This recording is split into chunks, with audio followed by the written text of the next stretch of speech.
Forever.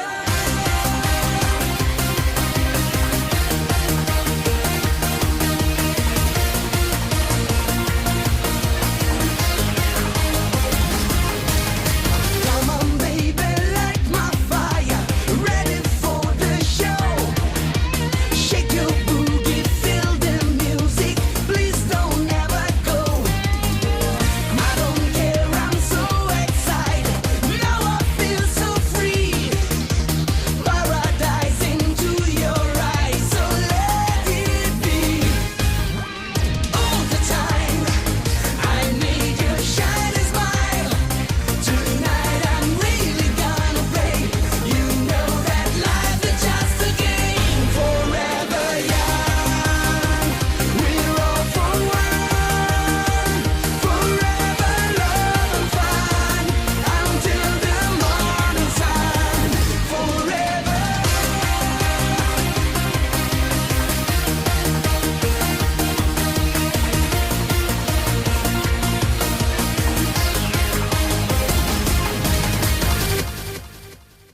Welcome to Fate Prism session number 19. We are officially starting day 7 of your guys' adventure. We forgot the countdown. We have to restart our recording. I'm not doing the countdown anymore because I don't want to give you guys a chance to fuck me over anymore. Oh, well. No more Womp brain womp. rot before the show starts, fellas. Let's head on out of here. We got plenty of that during. Yeah. My name's Nanashi. I'll be your DM, and joining us is the full table roster. We got AI Ignister. Hello. We got Atlas Core. I'm not awake yet, but that's fine. We got Raven Soul. I'm gonna have a detailed thesis on why everyone in Fate Prism can body Homelander worse than Mr. Popo. And we got Suba. I'm not awake yet, and it's 4 p.m. You poor Is it bastard. actually? I keep forgetting you're way the hell over there. Yep. Don't trust them UKers over there. I'm not from the UK. Let's see, are you like from Sweden or something? No. Is it something adjacent to Sweden? Oh my god, bro. It's like I haven't been playing a Polish character this entire campaign. We know the only thing I know about Gregory is that he's a turtle. Damn. Motherfucker didn't even ask. Polish. Jeszcze się coś nauczysz. Jeszcze się coś nauczysz. I resemble that remark, I think. See, here I am struggling not to make a Polish pole polisher joke. Yeah. Anyways, let me think. Recapping from the last session, you guys went in and had a good old-fashioned concert sing-off with Miranda and won her regalia, meaning that you guys now have a grand total of 3. Yeah. 3 of them things. 3 of them things. I know that means All of them. So, we're going to start the beginning of day 7. You guys have officially been here a full-on week. Yay. And We so couldn't- much has we happened couldn't that made become it feel God like several adjacent in a months. We couldn't become God adjacent in a week. SMH, the speed runs over. We just gotta reset. Gotta have a new cast of brain rot characters for this new mission and this new save. You ain't wrong. We're gonna have literal Kangaroo Jack. We're gonna have Jimble Epstein. And we're gonna have No. No, No. it's a completely different person with a completely different island. Don't worry about it. Trust fam. We're gonna have a sentient can of worms. They work as a hive mind. Earthworm Jim over here. Right. Worms. I like how y'all just proving Nanashi's point. Yup. Raven especially. Yep. He is the Yeah. living shitpost. I've said it multiple times during the podcast. Hush up now. All right, let's go ahead and get into the game.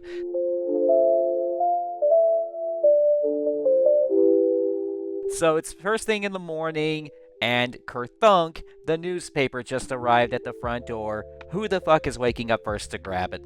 I'll get it. I'm old. We know. I also don't think you live with us. He's been sleeping on your floor inside of his turtle shell. Oh, go figure. Okay, I guess you live with us now. There needs to be a lot of vacuuming around here. We have a chicken. There aren't vacuum cleaners on this island. There are not. All right. Yeah, Old-fashioned way. I'm about to say, oh no, we just got Barry for that. I have the wind magic. That's just the power of my voice. I'm gonna scream at the dust. You scream your house clean. Old man Just screams. Bro, it's Dude, not Barry the is big bad literally wolf. Barry is literally that stereotype. He gets up at 6 a.m. on the weekend, just starts loudly going on about his business, so no It's one can like- sleep in. Of It's like that. course. It's like that Simpsons meme of old man screams at cloud, but it's just giant beetle screams at dust. Oh god. Bro I mean, thinks the he's the thing big is, bad that wolf. ability lets me cast a level 1 wind spell. At half It cost. should work.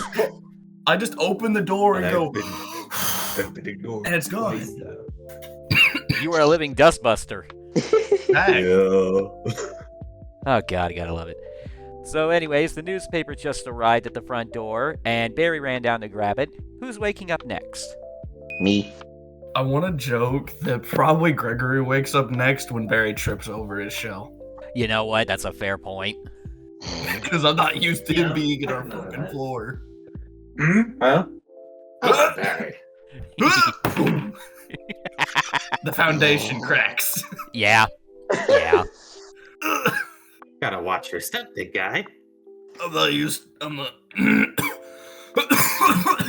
God damn! Oh, How crap. bad was that fall? He fell Damn it. directly onto his lungs. Oh, My voice fell ain't s- warmed up yet. Barry's fell- diaphragm just shattered. He fell so hard that his head ended up going 6 inches deep into the floor, and he contracted COVID somehow on this island. Oh, No, Oh. no, we're like 7 years too early. 6 years too early. Nanashi, what year is it in game? It's like 2015 in 2030. game. So Listen, 5 more years from now, unless I alter the timeline for shits and giggles. I guess we'll find out as a plague doctor and all. Anyways, Yeah. who wakes up next? Yeah, I'm hearing the loud ass crash and fall. Joseph would definitely wake up. Yeah. And I guess that means that Ignis will wake up last, except for Chimo, because she will be just marching in whenever the fuck she feels like it. She's on vacation. And she does. If I wasn't built so durable, that might have hurt. Okay, that's the first half. What do you mean? That's the first half. Yeah, there's a lot in the newspaper today. Oh boy. I mean, I'd hope so, especially after, 3 regalias are just taken. Mm-hmm. I mean, to be fair, see that it. is a certain amount of it. Oh boy. Hope y'all ready for this. We in the newspaper again. Are you DMing it to all of us individually instead of dropping it in one chat? I'm dropping it No, it's exclusively to Barry because I need to have him be the one to read it to all of you so we can get raw reaction. Okay. Thumbs That's up. how I normally do this. Yeah. Yeah. Okay. Alright, so headline article here. New Kings of Kings has appeared. I'm starting to hate that term already. In the wake of the vigilante hero's potion business blunder, they're really not going to let that go. They have turned a regalia hunter with surprising success. Acquired logs, cliffbreaker, an unexpected show of might. Yes, sir, you best believe. Outshines Zahir and claimed his Nova Knuckles in a show of glory. That we did. Gave a stellar performance worthy of earning Miranda's Star Scourge. She still scares me, I'm not gonna lie. Many FOMO hunters voiced opinion, showing support at their amazing progress. Interesting. Others contemplating challenging these new rookies themselves. Oh, there's been a lot more than contemplation. They've done it. The prior Kings of Kings could not be reached for an interview. Well, you know what? They probably referring to Akarui and his 3 homies because they're the only ones that we know of that actually won a regalia. Yeah, now hold on a minute. King of Kings, you say? That's what people have been calling us. It's awfully presumptuous. If you recall, actually, that is what people have been whispering to all underneath their breath every time they see you guys. Well, I mean, I more so say that because of another thing. Oh, I know what you're talking about. I will not lie, that was kind of a partial reference, but there's a lot more to it than that. I'll just leave it at that. Yeah, that's perfect.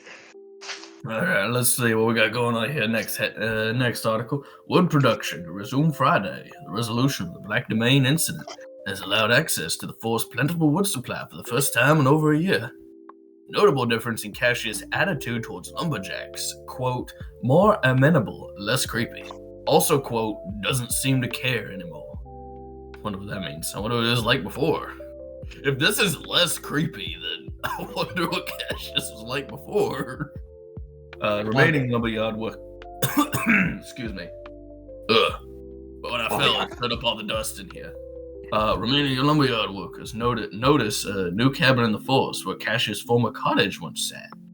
But none at the paper felt brave enough to chance an interview. Fascinating. Finally here, the last article, Miranda's Concert 8, a massive success. Raised over 45,000 Z Christ. That wasn't Barry, that was just me. In medical aid for the dozens of victims. Attended by some of the highest authorities in the land, including Thunder Force commanders Jensen Valios and Hawken and King Akaroy himself. I don't even remember seeing them in the crowd. Lord. Neither do I. I had to perform in front of that crowd. Good lord.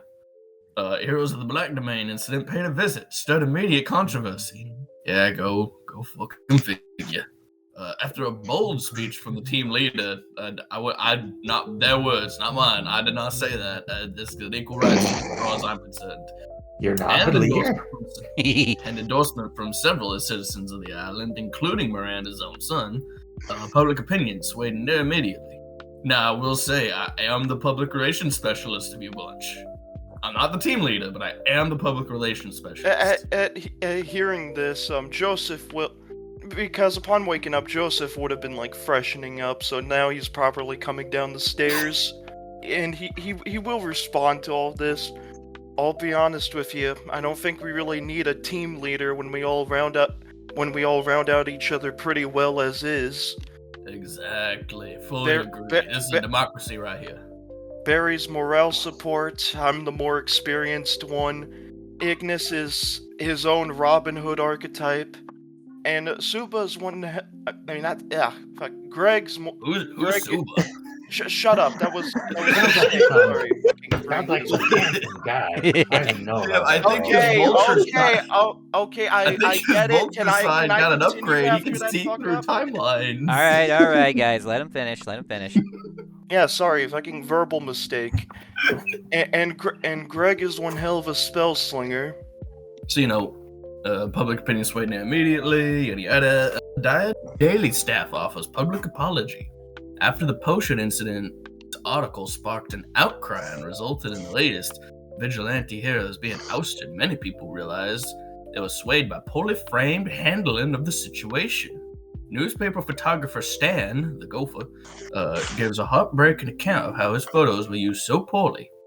Interviewer Selena, the Binturong, damn, I keep forgetting that that's an animal that exists, admits to acting less than authentic in collecting information for that story and others as well. Editor-in-Chief Jacob Simmons refused public interview, simply stating we only print the facts, and the facts can hurt. We presented the side of the story people need to see. Well, I think we can figure out who the dickhead is here. All other staff in agreement that Jacob does not speak for the whole building, and will work to make future stories more honest and better focused. Well, there we go. Everything's resolved. Happy ending for everyone. Seeing so many newspaper headlines like that, you have to wonder what they'd write if they were actually in our situation themselves. I mean, if they were in our situation themselves, they'd probably be hospitalized. Because they ain't built like us. Well, if they came out unharmed and saw just what we had to put up with, I mean, let's be real here. We already suspect that a high-ranking member of the Thunder Forces was the very dude who got away, and we have a lot of evidence to point to that. I don't see this newspaper guy catching him, unlike us, so... Yeah. It's true. All right, well, now that the newspaper has been fully read and everything's been doled out, where will you guys be heading to today? Now hold Hold on on. just a second. I'm really sorry it has to be this way, but I'm old as hell, as you've probably noticed. I've been exerting myself too much the past couple of days, so I think I'm gonna take a break today. For myself. All right, that sounds good. Do what you gotta do for your Well, health, old man. I'll show Now- up if you really need me, but... First of all, we're 100% leaving a walkie-talkie with him. Yeah. Well, Yeah. we Yeah, kind of hold have on. to. That's why I said 100%. If you give me about half an hour, I can finish the rest of them for you before you leave. Oh, awesome. Gives me time to cook some breakfast. Exactly. Also, my arthritis, wait a minute. I just noticed that. Imagine that. Did we ever go to the place me and Raven found when we were pursuing what's his face? Buckethead. Over in the trash zone, yeah. Yeah, we went to. It was one of many in and out locations for them that we marked on the map. But did we actually like go Yeah, inside? yeah, yeah. You did Well- not go inside. You well, found wait, where it wait. was. We found one of the locations deep into the sewers that they take, and we marked it down for later reference. Okay, well, the three of us could potentially go there if y'all want. In theory, most definitely. Granted, we don't have a lot to work on, so I don't know what we're going to accomplish. I mean, Investigate, could, my I mean, guy. yeah, we could end up just finding their headquarters, like the Marauder headquarters. But could also maybe not. Also, it's the beginning of a new day. Everyone get your HP, MP, and fate points. Yep. Everyone gets 5 hit points back from where they were before. Everyone gets all their fate points, and now start with 4 per day because you leveled up. Holy And shit. you all I get all your mana 5 points. HP back? Hey, you got hit on the last fight. I Yeah, I sure haven't- did. I haven't been in full HP in like multiple days. Just kind of been floating with those injuries randomly. I've been full HP for 14 years. It's probably true. It's the sad thing. Probably. Alright, so, while Barry's getting breakfast ready, and while Chimo is handling your chicken companion, I want you guys to think over where exactly it is you want to go. If I recall correctly, Barry had a thing he wanted to do that involved some woodworking. Joseph said he was interested in possibly looking up the blue regalia, and Ignis just mentioned he was theoretically interested in investigating the sewer systems. Yeah. I forgot I had that thing I wanted to do. And I'm trying to think of anything from any prior sessions that is worth, filling in the gaps for as well. What I want to try and do is get, like, non-combat, non-challenge stuff lined up, since Suba's not going to be here very long unless we call him back. The only thing on the top of my head is that you got some information regarding Nash possibly being associated with Sunny/Samson. Oh yeah, that's right. Because we saw them together in that photo in Zahir's house. Right. That's the only thing I can think of off the top of my head. I think you've basically got everything else plot-wise handled for now. Yeah, I could go investigate that. 5-minute conversation, right? Yeah, no, yeah. Just hope the fella ain't too busy at work, as if he doesn't have enough shit weighing down on him right now. Well, Joseph's already dead set on going to the blue domain, so may as well see what he can find out to do challenge-wise over there. I mean, are you guys in agreement? Yeah, sounds good to me. Yeah. Alright, so after you guys make yourself a hearty, fulfilling breakfast out of the food that you still have, that is, as we confirmed, still good, you guys make your trudge down to the blue domain at the southernmost point of the island. Yay. We're not gonna let me do the crafts roll for the thingy. Oh, that's Actually, right. yeah. During breakfast, Suba was gonna try and finish out the walkie-talkie. Yeah, let's go ahead and do that real quick then. Give me a craft roll. Crack my knuckles.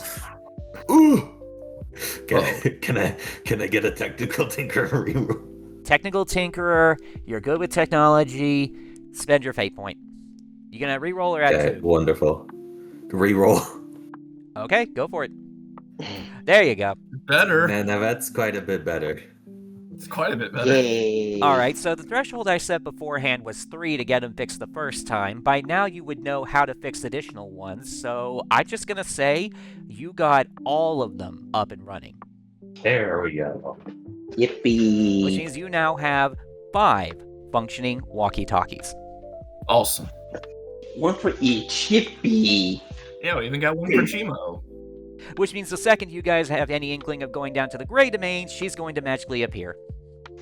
Well. Yeah. We're just gonna say the word. We're just gonna say the words Grey Demesne and just poof, there she is. She's going to learn how to use Miranda's teleportation just to get down there because she has stellar magic too. Yes, It's gonna be like that one Sherlock Holmes game where they didn't animate Watson's animation, so every time you turn around and look back, he's just right there, teleported behind you. Might as well be. Fucking slender Watson in our game. I can't believe this. Of course. And for the record, the reason you have 5 is because Gregory did in fact have a spare one in his inventory. The one that belonged to King Akarui, no less. Hey. Well, I've served my purpose for the session. Alright. You gonna hop off or are you gonna stick around on voice and Bye. If you happen to come across any of that Black Demesne wood that's supposedly magical I learned last session, do ahead and grab some for me. Pretty please. Can do. Alright. See you around, everybody. If you get your asses beat, ping me. I'll save you. See you around. Well, we'll see what happens. Bye-bye. bye-bye. So the Blue Demesne's gateway entry looks about the same as before. Nothing has appeared to change as far as, physical. And when you go into the Blue Demesne, everything's seems about the same as before on the inside as well. Same shops at the south, same boats docked on the east and west, same fishermen on the north, and the same storage shacks in the middle. And there are dozens of people walking around, shopping around just as normal. So Basically nothing new. it doesn't appear so. I still can't get over our first time here. We, instead of asking around about the domain master like normal people, we committed breaking and entering into his home, started going through his family's shit. Yeah? Like, To be fair, it's for a noble cause. that doesn't... Okay, that doesn't work as an argument when you're in court after you've been arrested for breaking and entering. Listen, if the 10-year-old kid in the Pokemon game with his magical little monsters can break into people's homes, so can we. Okay, Batman. Listen, Batman never uses the front door. You're never gonna know. That is technically true.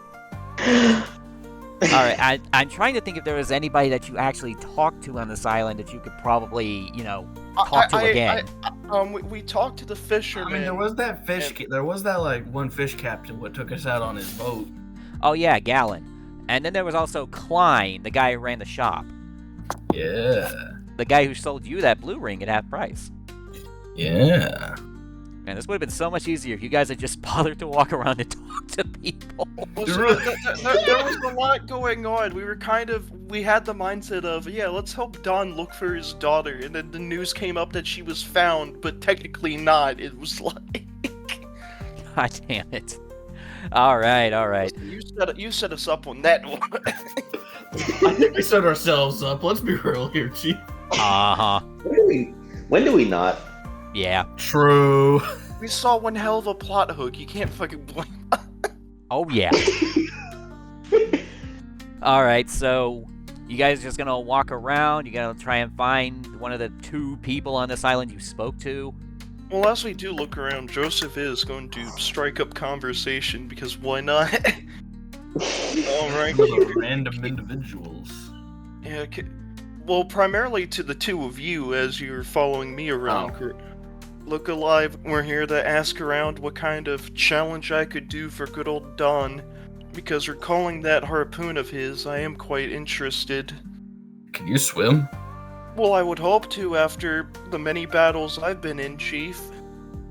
Here's the big problem though. Can you? What the hell was Don? Wasn't he like an orca, or was he a great white He's shark? a shark. about to say, okay, it was very on the. Yeah. Sharp. Holy shit! I feel like I've only just now looked at his like artwork. Like I don't remember him looking so much like a mafia boss. Don isn't his name. He's wait. Why is this? That's his. Why is he a mafia boss? That's his nickname. That is his nickname for some reason. Anymore. I think that's his title. Like he's Don. All right, Fisherman Mafia. Let's go. But then again, I didn't really have a swimming challenge in mind. You know, the funny thing is, bringing that up, there is one character among you that is really good at swimming. Yeah, that would be Greg, but old man is Greg. asleep. He actually has a stunt that gives him double movement in the water. I mean, if we wanted to challenge him to surfing, I've probably got that on. I don't think Dorrin would be into surfing though. You never know. One of my ideas challenge-wise was definitely more physically based. I mean, that harpoon of his, it is a throw-in weapon, so I was debating maybe an accuracy test. You'd probably have him beat for that over distance, but I don't know if he would take that. Well, we'd have to ask him up front then. And I'll be real here, getting those tomahawks has made me nostalgic for throwing weapons. You should have seen the tomahawk I used to have that was temporary. While I'm thinking about it, actually, how about if everybody gives me a quick notice roll? Oh, that stat. I deliberately didn't put anything in to keep up the joke. Yeah. He went to college. Oh, wait, no, I did put a +1 in notice. Oh, yeah. Let's go. Barry may have went to college, Aw. but he's still a himbo at heart, sadly. you said, yep, still himbo-brained, that's for sure. Yeah. I'm just happy to be here. It's a start. You're enjoying the Wait. view. You're enjoying the Yep. oceanside view and the smell of sea salt. Oh, And we struck out, Ignis. and we got even, so... Oh! Hey. Sweet. Oh, Jesus. Okay, Wait, so I just have to you have assume... Ignis has a +4 in notice? Yeah, I also have a +4 notice. You upgraded I that, just- right? Yeah. Yeah, so I Jesus assume Christ. I assume me and Ignis just passed this roll, correct? Yeah. Oh my god! I feel like Nanashi saw that 7 and just immediately heard the sound of breaking glass. Like, that's the sound of his worldview shattering. He was like, oh, thank God Joseph didn't get a fucking two more digits to that 4. Otherwise, I would have had to censor this.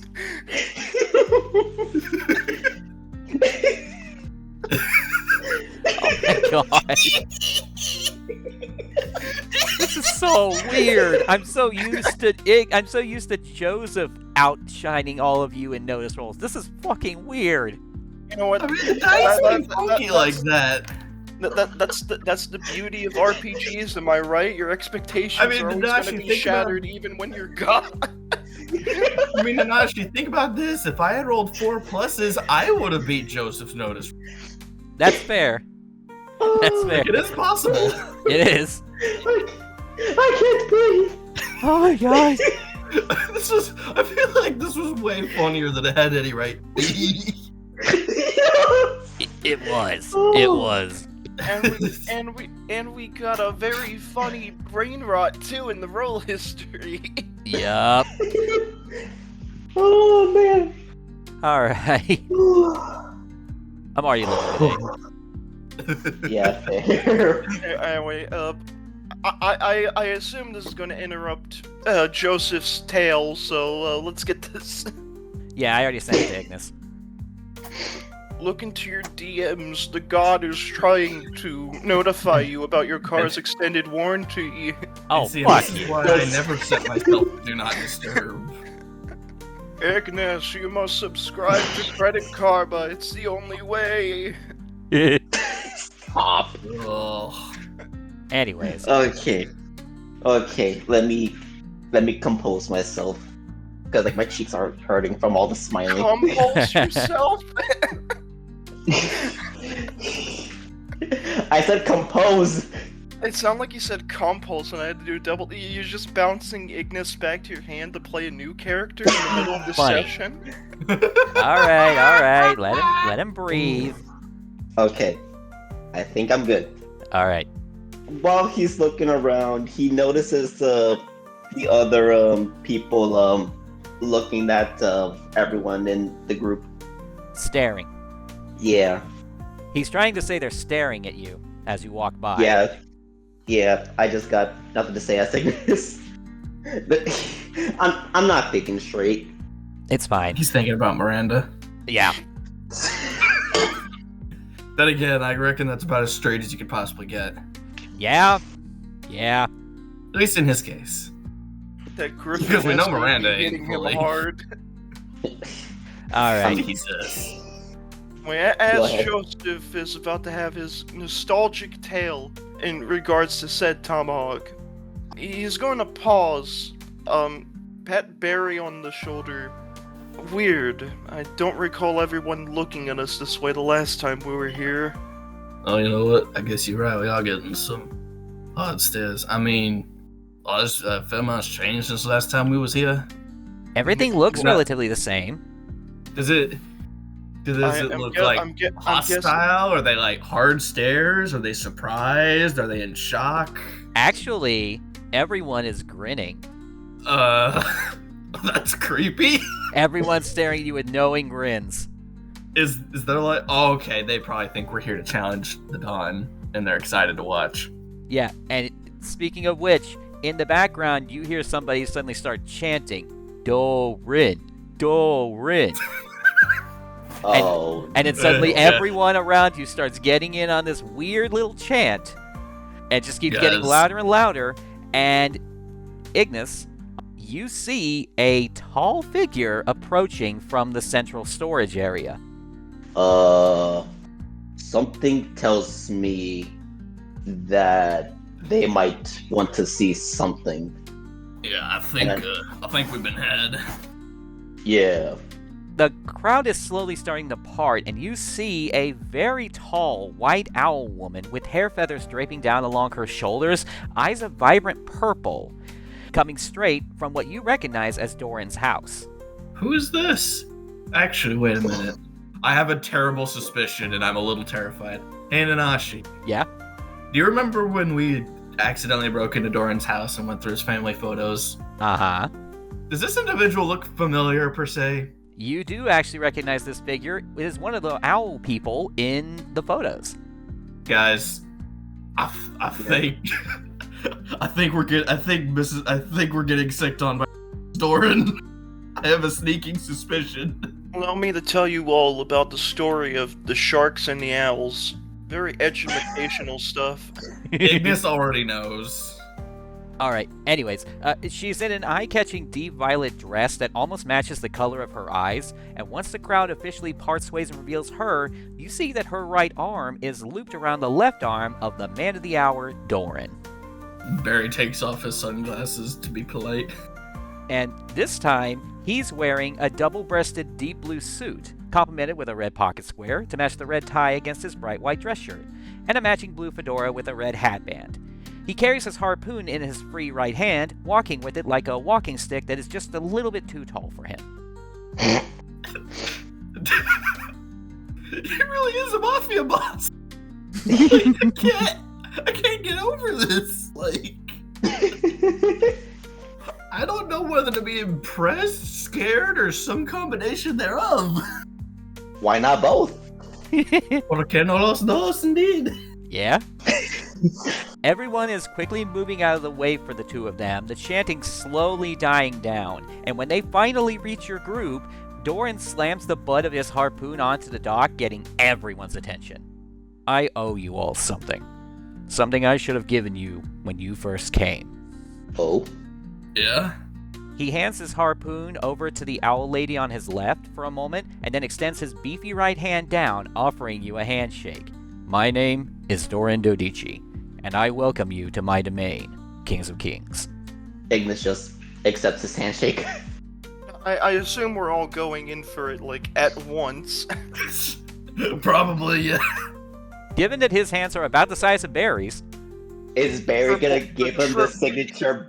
Is Barry gonna... Actually, yeah, you know what? Hold on. We have to all three do this individually because I need to give signature Barry's strength check handshake. Yep.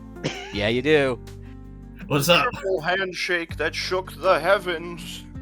Well, when your hand meets Dorrin's, your strength seems to exceed his just a little bit. Oh. Yeah, he doesn't seem like he'd be quite as physically strong as Tlaloc. Like, close, but not quite, you know? Good grip this, huh? And he just nods a little. Everyone around you is now cheering their hearts out like they're watching the greatest movie ever made. Dorrin takes back his harpoon and slams the butt into the pier again, getting everyone's attention. I assume you've come here to challenge me for my regalia. But Barry looks at Joseph because Joseph's the one heading up this operation.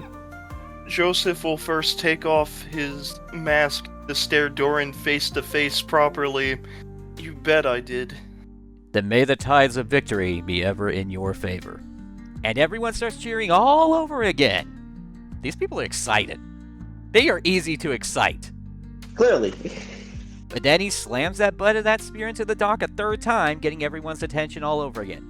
But first, I still owe you a debt for finding out our daughter is alive.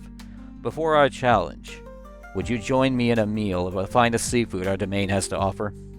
I don't see why not. I'd personally be right on it. We will graciously accept this.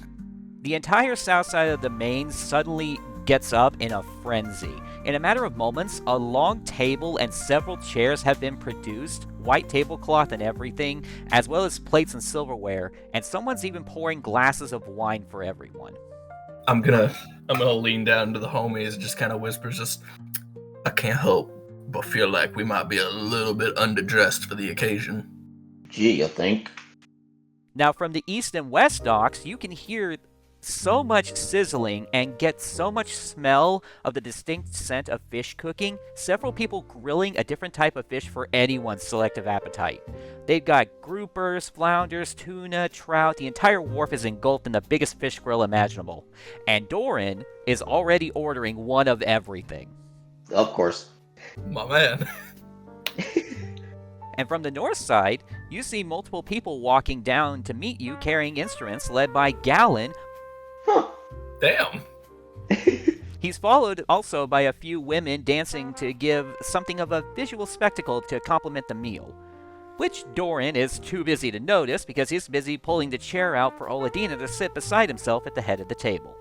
Of course. So, you got a few minutes to talk before the food is ready.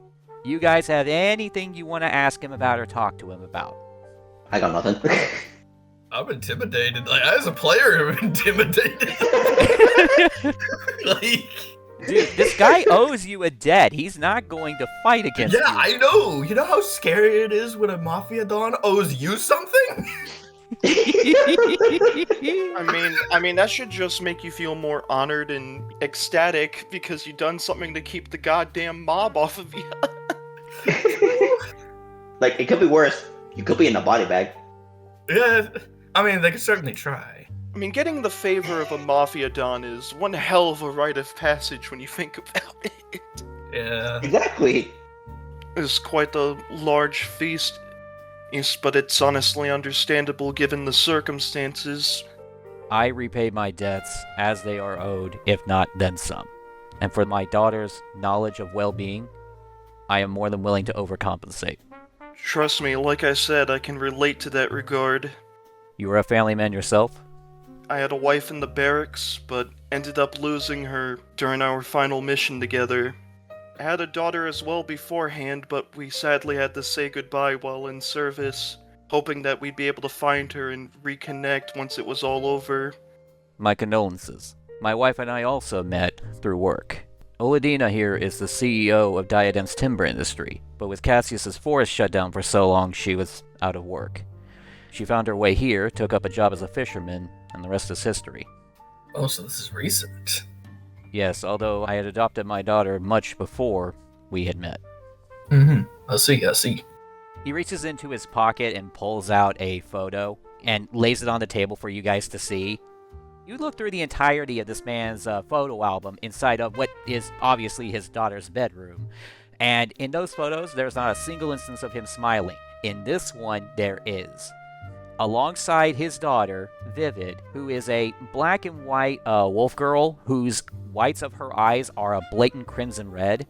And you can see Oladina in the background smiling alongside them, as well as a few other characters in the background, including a few owls you guys might recognize.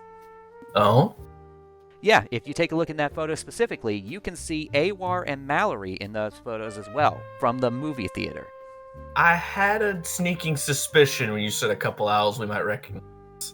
And I don't know if you remember this, but in her bedroom, there was also a box of dolls alongside the photo album. Some of those dolls were in the shape of Awar and Mallory as well.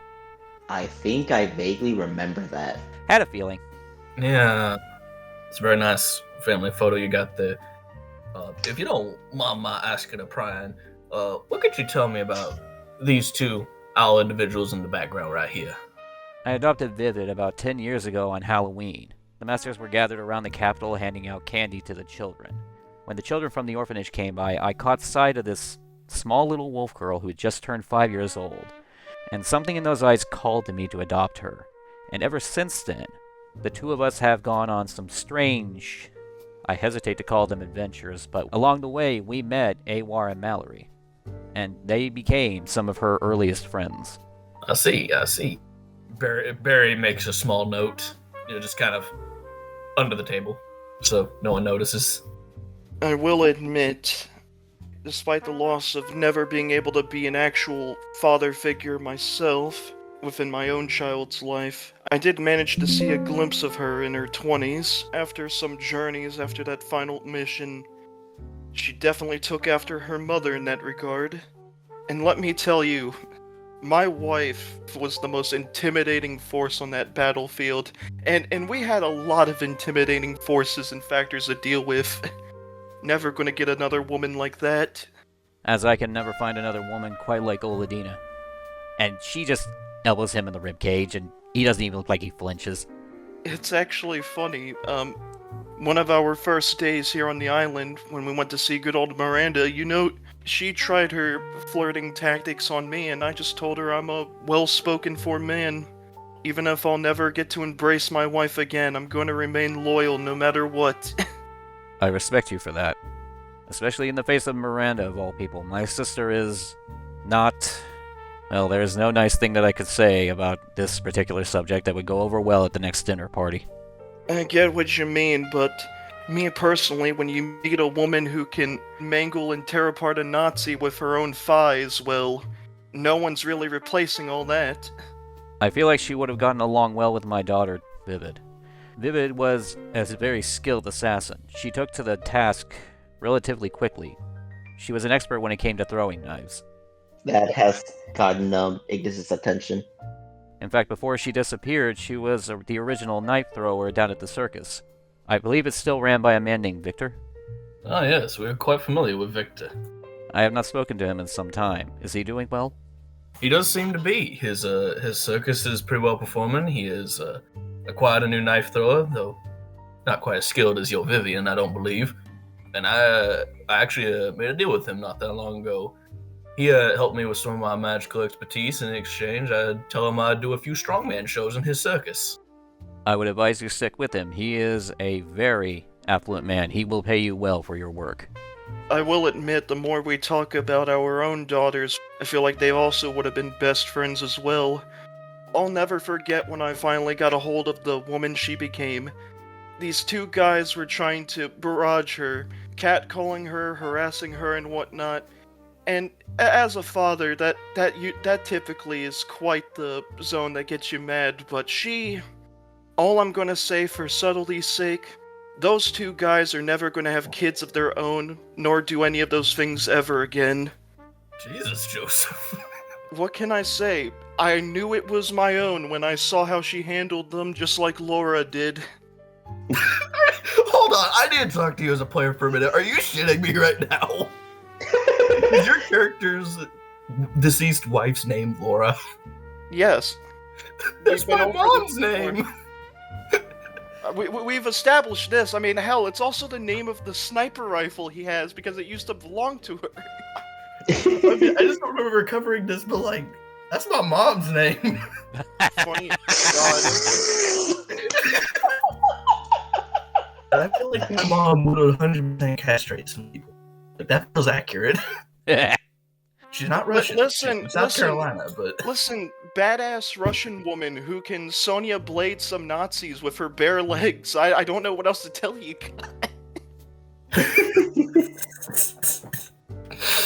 of all the names you choose, Laura. I can't believe that. Why did you say that name? I mean, it's no different than how Bruce Wayne and Clark Kent's moms have the same first Yeah, name. I believe that's what I was joking about. Why did you Yeah. say that name? Why? Well, it sounds like your family has some interesting adventures, no different than mine. Vivid being an orphan means she has always been hung up in finding out who her true parents are, which has led her down some interesting avenues. Victor might know more than he lets on when it comes to where she came from, considering he has spent more time around her than I have. I mean, those thoughts and feelings are justifiable. I mean, think about it. You're in a happy-go-lucky situation, and yet deep down, you want to know more about yourself and what your purpose as a person is in the grand scheme of things. Whether your life is whole or not, knowing things that, well, you think you always knew, and then just realizing, yeah, maybe there can be a whole lot more added. Always a new chapter around the corner. A story of my life in the service. Though granted, with her, it seems like she needs that closure a whole lot. I have the feeling that my own daughter knows her origins now, but she still refuses to talk to me about it. If that is the case, she'll tell me when the time is right. Just like how she will return when the time is right. I'm sure whatever it is that's keeping her away will resolve itself on its own. If not on its own, then by her hand. Well, I just hope for all of our sakes and sanities she isn't going down a road with the Marauders.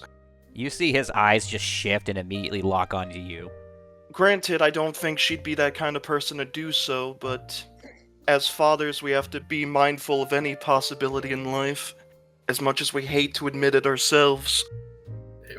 Immaculate backpedaling. I don't say this in character. That's out of character. Just to be clear. Listen, Joseph needs to specify immensely, because the Marauders are a bit of a threat, and they have been taking teenagers, so... Yeah. Listen, father, be fucking careful. And right around this time is the first round of food officially being placed on the table. And of course, about 80% of the plates are on Dorrin's side of the table. Cause why not? Yeah. Listen, No, he of has to course, eat with like logical sense. Goku to keep that fit up. Hey, Nanashi, can I ask you a kind of fucked up question? Shoot. Did they cook anything that wasn't seafood? He did mention that this would be a meal that is entirely seafood, and I did remember that your character does not like seafood. Yes. I'm so glad you remembered. Which is why I did come up with a couple of alternatives, but you would have needed to speak out in order for me to actually put them on the table. No pun intended. Yeah, well, Barry ain't gonna do that. Barry's mildly intimidated. Dorrin reaches down, getting ready to grab one of the freshly cooked fish by the tail, and he notices that you have not taken a single plate. Is there a problem? Not per se. I'm sure the food is, very fresh and immaculately cooked and such. I did not grow up eating seafood. I grew up very much inland. Didn't really do a lot of fishing growing up. Mostly for fun. My siblings like fish, but I don't particularly care for it. Not that I mean to spurn your generosity.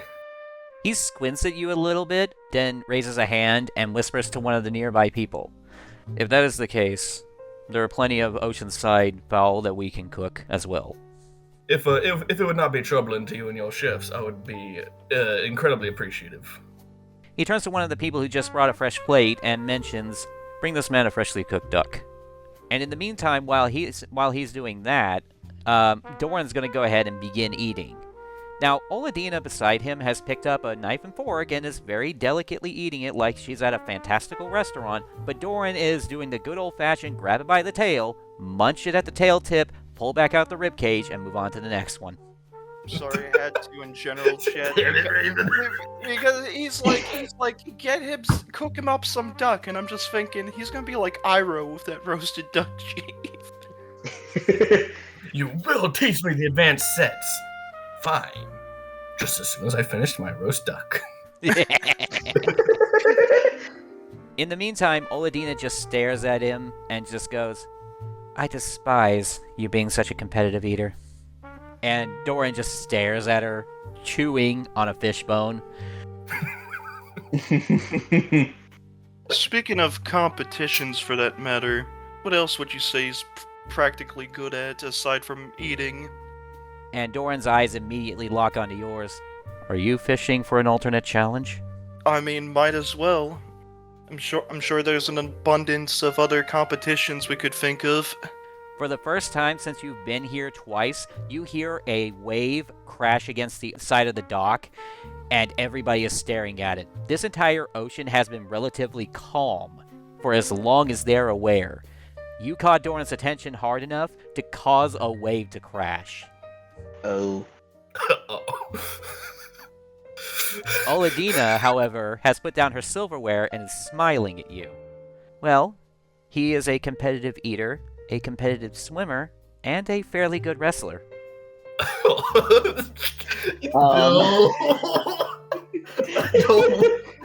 I don't want to single-handedly win Yeah, well, I'm looking for my skills here. I'm trying to figure out what stat would be good for any of those. Well, let's see.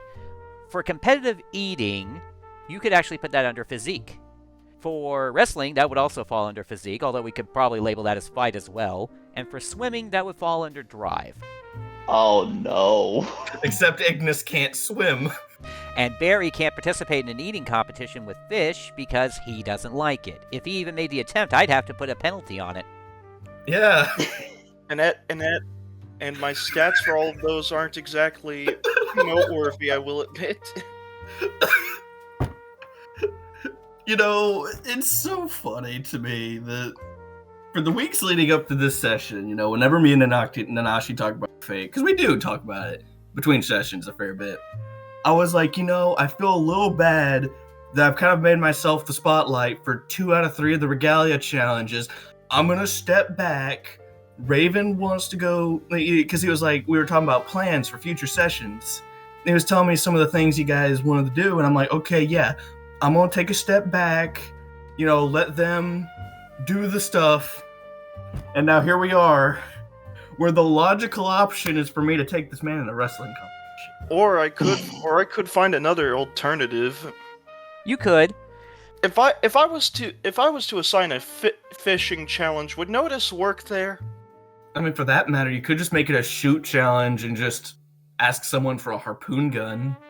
That is actually fair. Not a terrible idea. You know what? Yeah, fishing challenge. We're gonna use the shoot roll because, you know, funny harpoons and stuff, I guess. You know what? I can work with that. I could use stealth in place of shoot, right? Correct. You could also get in on this. Yeah, that's what I was thinking. You already got your own regalia, but if you want to help, then sure. Yeah, that's why I was thinking of like joining in, like so I can help. Fair. Anyway, after hearing all of those, Joseph is going to look at Dorrin and say, well, this is the atmosphere, and you seem like a man who'd excel at it as well. What about a challenge in fishing? He is staring at you, eyebrows raised. Now that is a competition I can get behind. You know, I could use some practice, so I might as well join in as well to help. And how about your large friend? I'll probably join in for the fun of it, but I'm not quite so much a skilled fisherman, so this might still just be a 2v1. And that's when the roasted duck just landed on your table. I thank the waiter and look Yeah, thank you. Yeah, okay, Iroh, eat your roasted duck. We got this. Is it good? It is amazing. Literally everything on this table tastes absolutely fantastic. It all tastes like it was caught earlier today, if not very recently. Dorrin, I must say, must have some amazing chefs here. This is arguably some of the best duck I've ever had. He nods slowly. A somewhat familiar-looking man walks over carrying a wine bottle, asking if anybody needs refills. Is it Gallon? No, it's a human. Oh. You know, we don't that's really see human? we don't really see much of those. I'm gonna be real here. I was about to say, who do we know that's human? Well, there's Yeah. Mr. Dwayne, the guy from the college. There's also Calum who looks human. Yep. But this one's an adult. I'm about to say, yeah, but surely they wouldn't have Calum serving wine. No, yeah, That fair. just seems inappropriate. I doubt you guys are even going to remember this, but all the way back in session 0, you did meet one other human. Was it the Yeah. drunken man from the water bottle place? Yup, this is the drunken man. You silly! He is from the Blue Domain. He is a drunken sailor. Ah. I was about to be like, wait, you mean that freaking weird cabin hut thing that we saw before entering the city? Yeah. That Yup, guy, or... the Welcome Center. The Yeah, drunken we man, the welcome center. Yeah, we did meet him. He was just drunk off his fucking ass and smelled like aspen gold. I forgot Yep. about that. I had a feeling. He is one of the people I had preset up here for you guys to meet all the way back when you guys first came to the island, but because you didn't go to the north side docks and meet the people who were just fishing on the side of the road, on the side of the dock, you missed it. That's Well- crazy. This is what happens when we don't do the side quests and just focus on the main story. Guys, I'm sorry. This is what I happens just- when we break and enter instead of asking for information. No, guys, the real travesty is when we're not subscribed to the Roach King and his dirty ass house. I'm sorry. It just doesn't make good content. I'm not a big fan. Oh. I think the most he's known for is World of Warcraft and the Johnny Depp and Amber Heard trial commentary, and that's about it. Ah. Alright, so it's been a good 15 minutes. Everybody's had a chance to sit down and eat their food, and everyone else on the dock is getting their own little bit of food out of this as well. He's making sure that everyone gets a chance to eat. And by that point, everyone backs away, and the table and chairs are slowly but surely pulled away, clearing out the entirety of the south side dock for you guys. Dorrin, I challenge thee. And just like before, a magical blue circle expands from Dorrin's feet, encompassing you and everybody else in your party, before turning gold, and Dorrin declares the competition is a fishing competition. Spear throwing. Best of 5 wins. And that magical golden wall appears, and the competition begins. I love how he said spear throwing as if Barry wasn't going down there throwing hands fish. Listen, he's throwing his own kinds of spears, and he's got 4 of them. Don't worry about it. You are a spear. I mean, y'all know the spear is the name of a wrestling move, don't you? Yeah, Yes. No. you're throwing I spears. am the spear. You are throwing spears. Yeah, no, yourself. that's the shit that's the shit that Speed got hit with. He got hit with the spear. He got hit with a fucking hard one too. Like, I don't like Speed. I don't have respect for Speed, but I have to respect that he took a full force spear in the ring. Yeah, that's fair. So, what's going to happen is this. We're going to have another best of 5 competition. Whoever's participating is going to roll to beat his fish roll. You're all trying to catch the same fish, essentially. Okay. Now, bear in mind, though, Dorrin is going to be fishing with his spear. Yeah. Just yeet it. If I recall correctly, one of you has a small crossbow. Oh yeah. You know what I might say just for shits and giggles? What? I might just. I have a stupid idea. What's that? I think Barry is like, okay, I know I'm not good with a fishing pole, right? What am I good with? I'm good with my hands. Fuck it, Oh. we dive in. I think I'm just gonna dive in, just see if I can wrangle up something with my hands.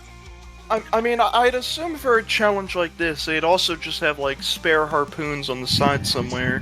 Because I don't think it'd be efficient to use the sniper rifle, and I think Joseph would probably have better luck in...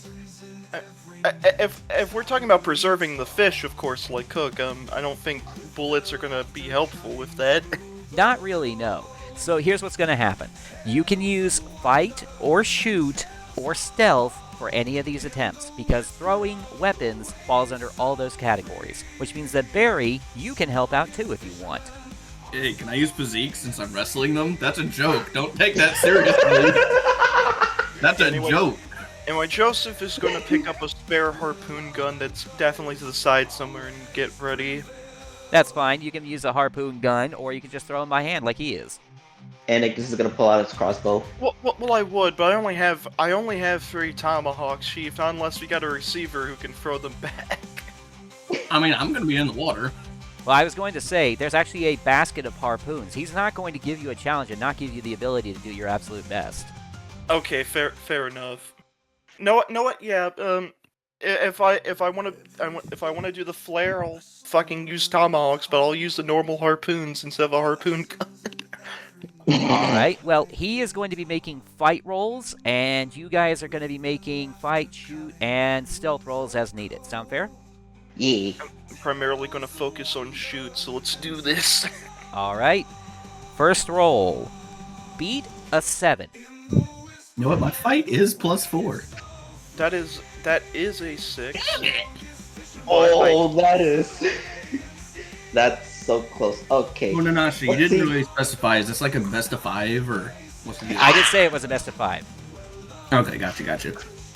Know what? Because I'm close, I'm just gonna use one of my fate points to add a +2. Alright, what skill? What aspect are you going to redeem for this? I am going to go with elite sniper because, well, accuracy. Alright, I can work with that. Ignis, are you going to do that too? No. And what about you, Barry? I think I might just to secure an early lead. Alright, give you something to work with. Well, I mean, we just old-fashioned need- outdoorsman. But just because Barry ain't good at fishing, don't mean he ain't done it. You know what? I can work with that. I've absolutely been stomping through the creek beds. Alright, you know what?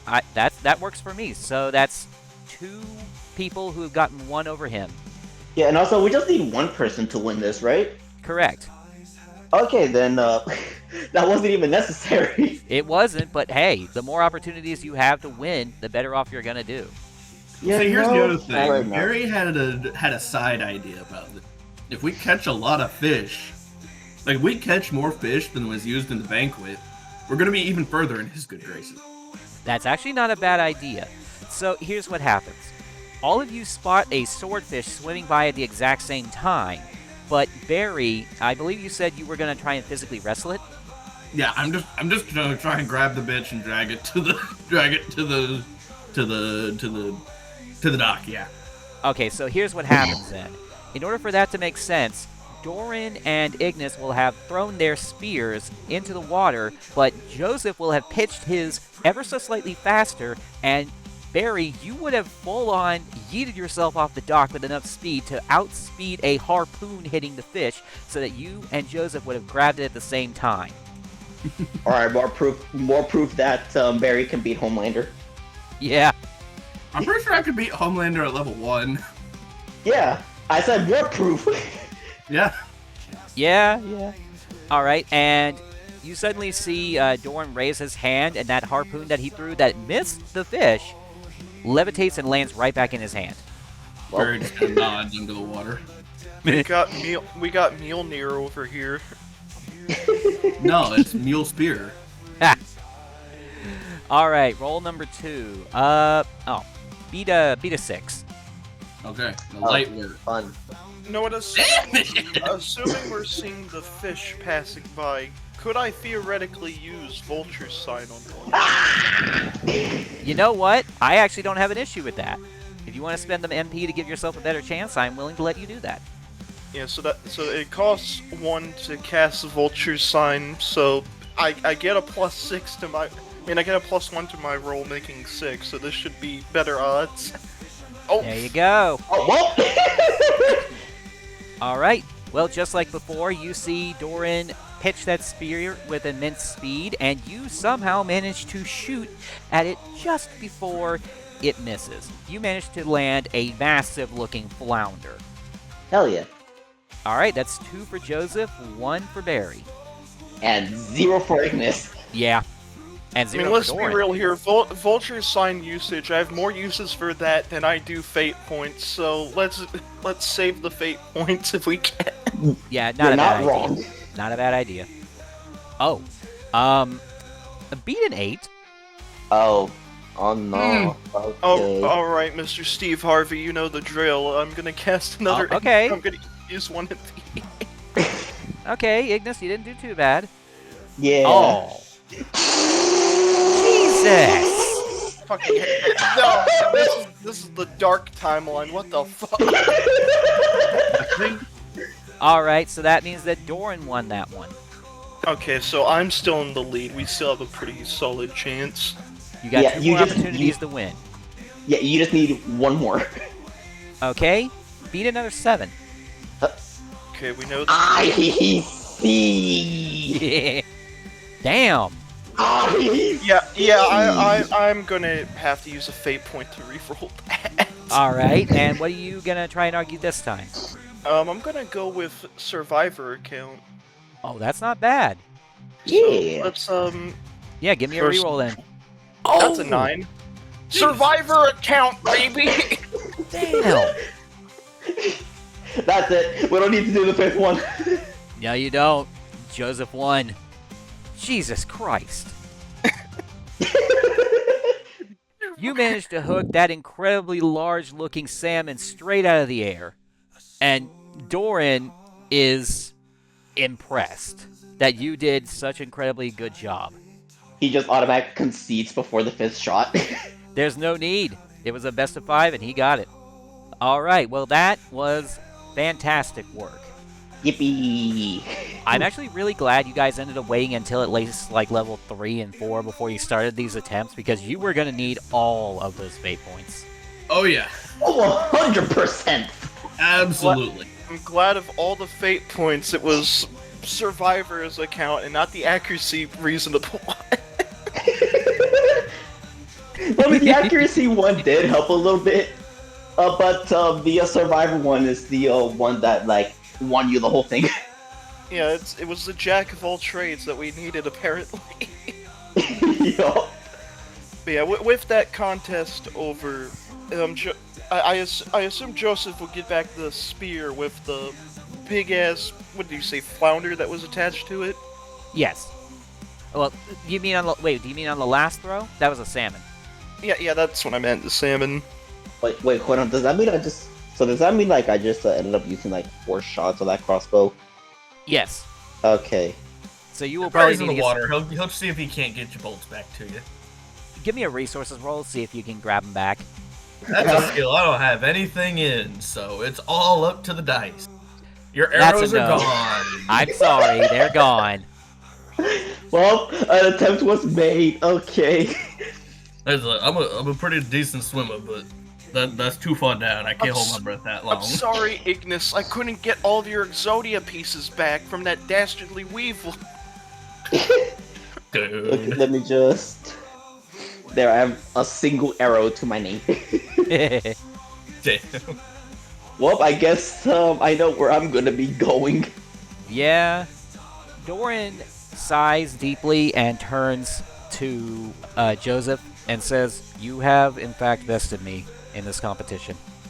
Alright, now, this does pose one small issue. We will need to get Gregory down here, so one of you needs to run off and contact Gregory to get him down here since you won another We regalia. just finished the walkie-talkies. We just be like, hey, Gregory, come on down here real quick. And for the sake of argument, we're going to say that Gregory woke up from whatever nap he was taking and trudges his way down there in about 10-15 minutes because he's stupid fast for no explainable reason.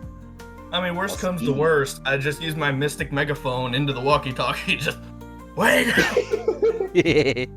Alright, so once all 4 of you are presented to him, he reaches over, plants the harpoon into the ground, head down, and says, "Take it. You have earned the Time Turner." As you all grab it, your bodies all react to the raw power of the regalia as you attempt to claim it.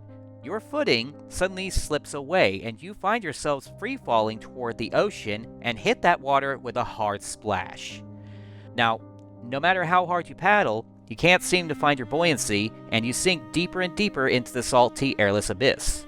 But just as you begin to lose consciousness, you are all picked up and violently tossed onto a hard wooden surface, which is where I will need all of you to make a will roll to avoid taking damage. Yeah, I did, and I went negative. Oh, jeez. Yeah, Joseph's used to it at this point, so... It's good. Oh, yippee! Matter of fact, let's go ahead and make one for Gregory. I believe he has a will of 2. Something along them lines. Don't... Yep, he passed. Barely. me and him are in the same boat, it seems. Funny you say that. The world around you has changed. You are all wrapped inside a massive fishing net, and you were thrown onto the floor of a wooden fishing boat. And the net is being held by Dorrin himself. Of course. Fought so hard to nearly drown to your own prize. We're all getting used to this inner mindscape that these weapons produce because of you all, so... Think we'd be used to it by now. At this time, your minds are taking in the very essence of water magic, the very concept of endure, and tying it to your sense of sorrow. The memories of every tear you've ever shed and all those that fall into the endless abyss forevermore. I think I've done enough of that already as is, but if it means getting this regalia, then I'll be more than happy to do it again. Pretty sure Joseph's done it enough for all three of us. Yup. Now, you don't exactly know when, but seemingly an endless number of moments later, you finally return to the real world. And all 4 of you are holding the regalia, and there is a faint blue glow in all of your eyes, marking you as legitimate holders and current carriers. Yay. Now, Joseph, give her a test throw. Yeah. What? What, you thought I wasn't going to test throw it, especially after I saw what it could do for a split second? I think he just go all Dante and then just like mess around with it. That is the plan. Funny you bring that up because the cinematic starts now. He's going to admire it at first, and then proceed to do some, standard like polearm-based like activities with it, before hurling it into the ocean and spearing 3 fish with it before calling it back. Very nice. Very nice. It's no Native American blessed tomahawk, but I can get used to this. You're gonna have to tell us the story behind these Native Americans you visited at some point. Funnily enough, I was actually about to regale that tale, and then we got interrupted. But Soul Blesser was a wonderful weapon to have temporary. Well, yeah, it's what it did. How do you figure? It was a very special weapon that was passed down throughout the chieftains for generations. I infused with their own uses of magic, whether that be blessing someone with healing, or going on the offensive against more darker-hearted people, with more sinister intentions, I might add. Watch the Native Americans be Joseph's equivalent to the Tripton monks. Yeah. That's exactly what I was thinking. This is literally... like, Batman's got the Tibetan monks. Joseph is Native American shamans. Yeah, realistically. With a I relic tomahawk that's apparently been passed down from generation to generation. I mean, like he said, it was he doesn't have this on him. It was a temporary use weapon during his time helping them, because they did help him after all. And I had a lot of fun with that when I had it, and you know what?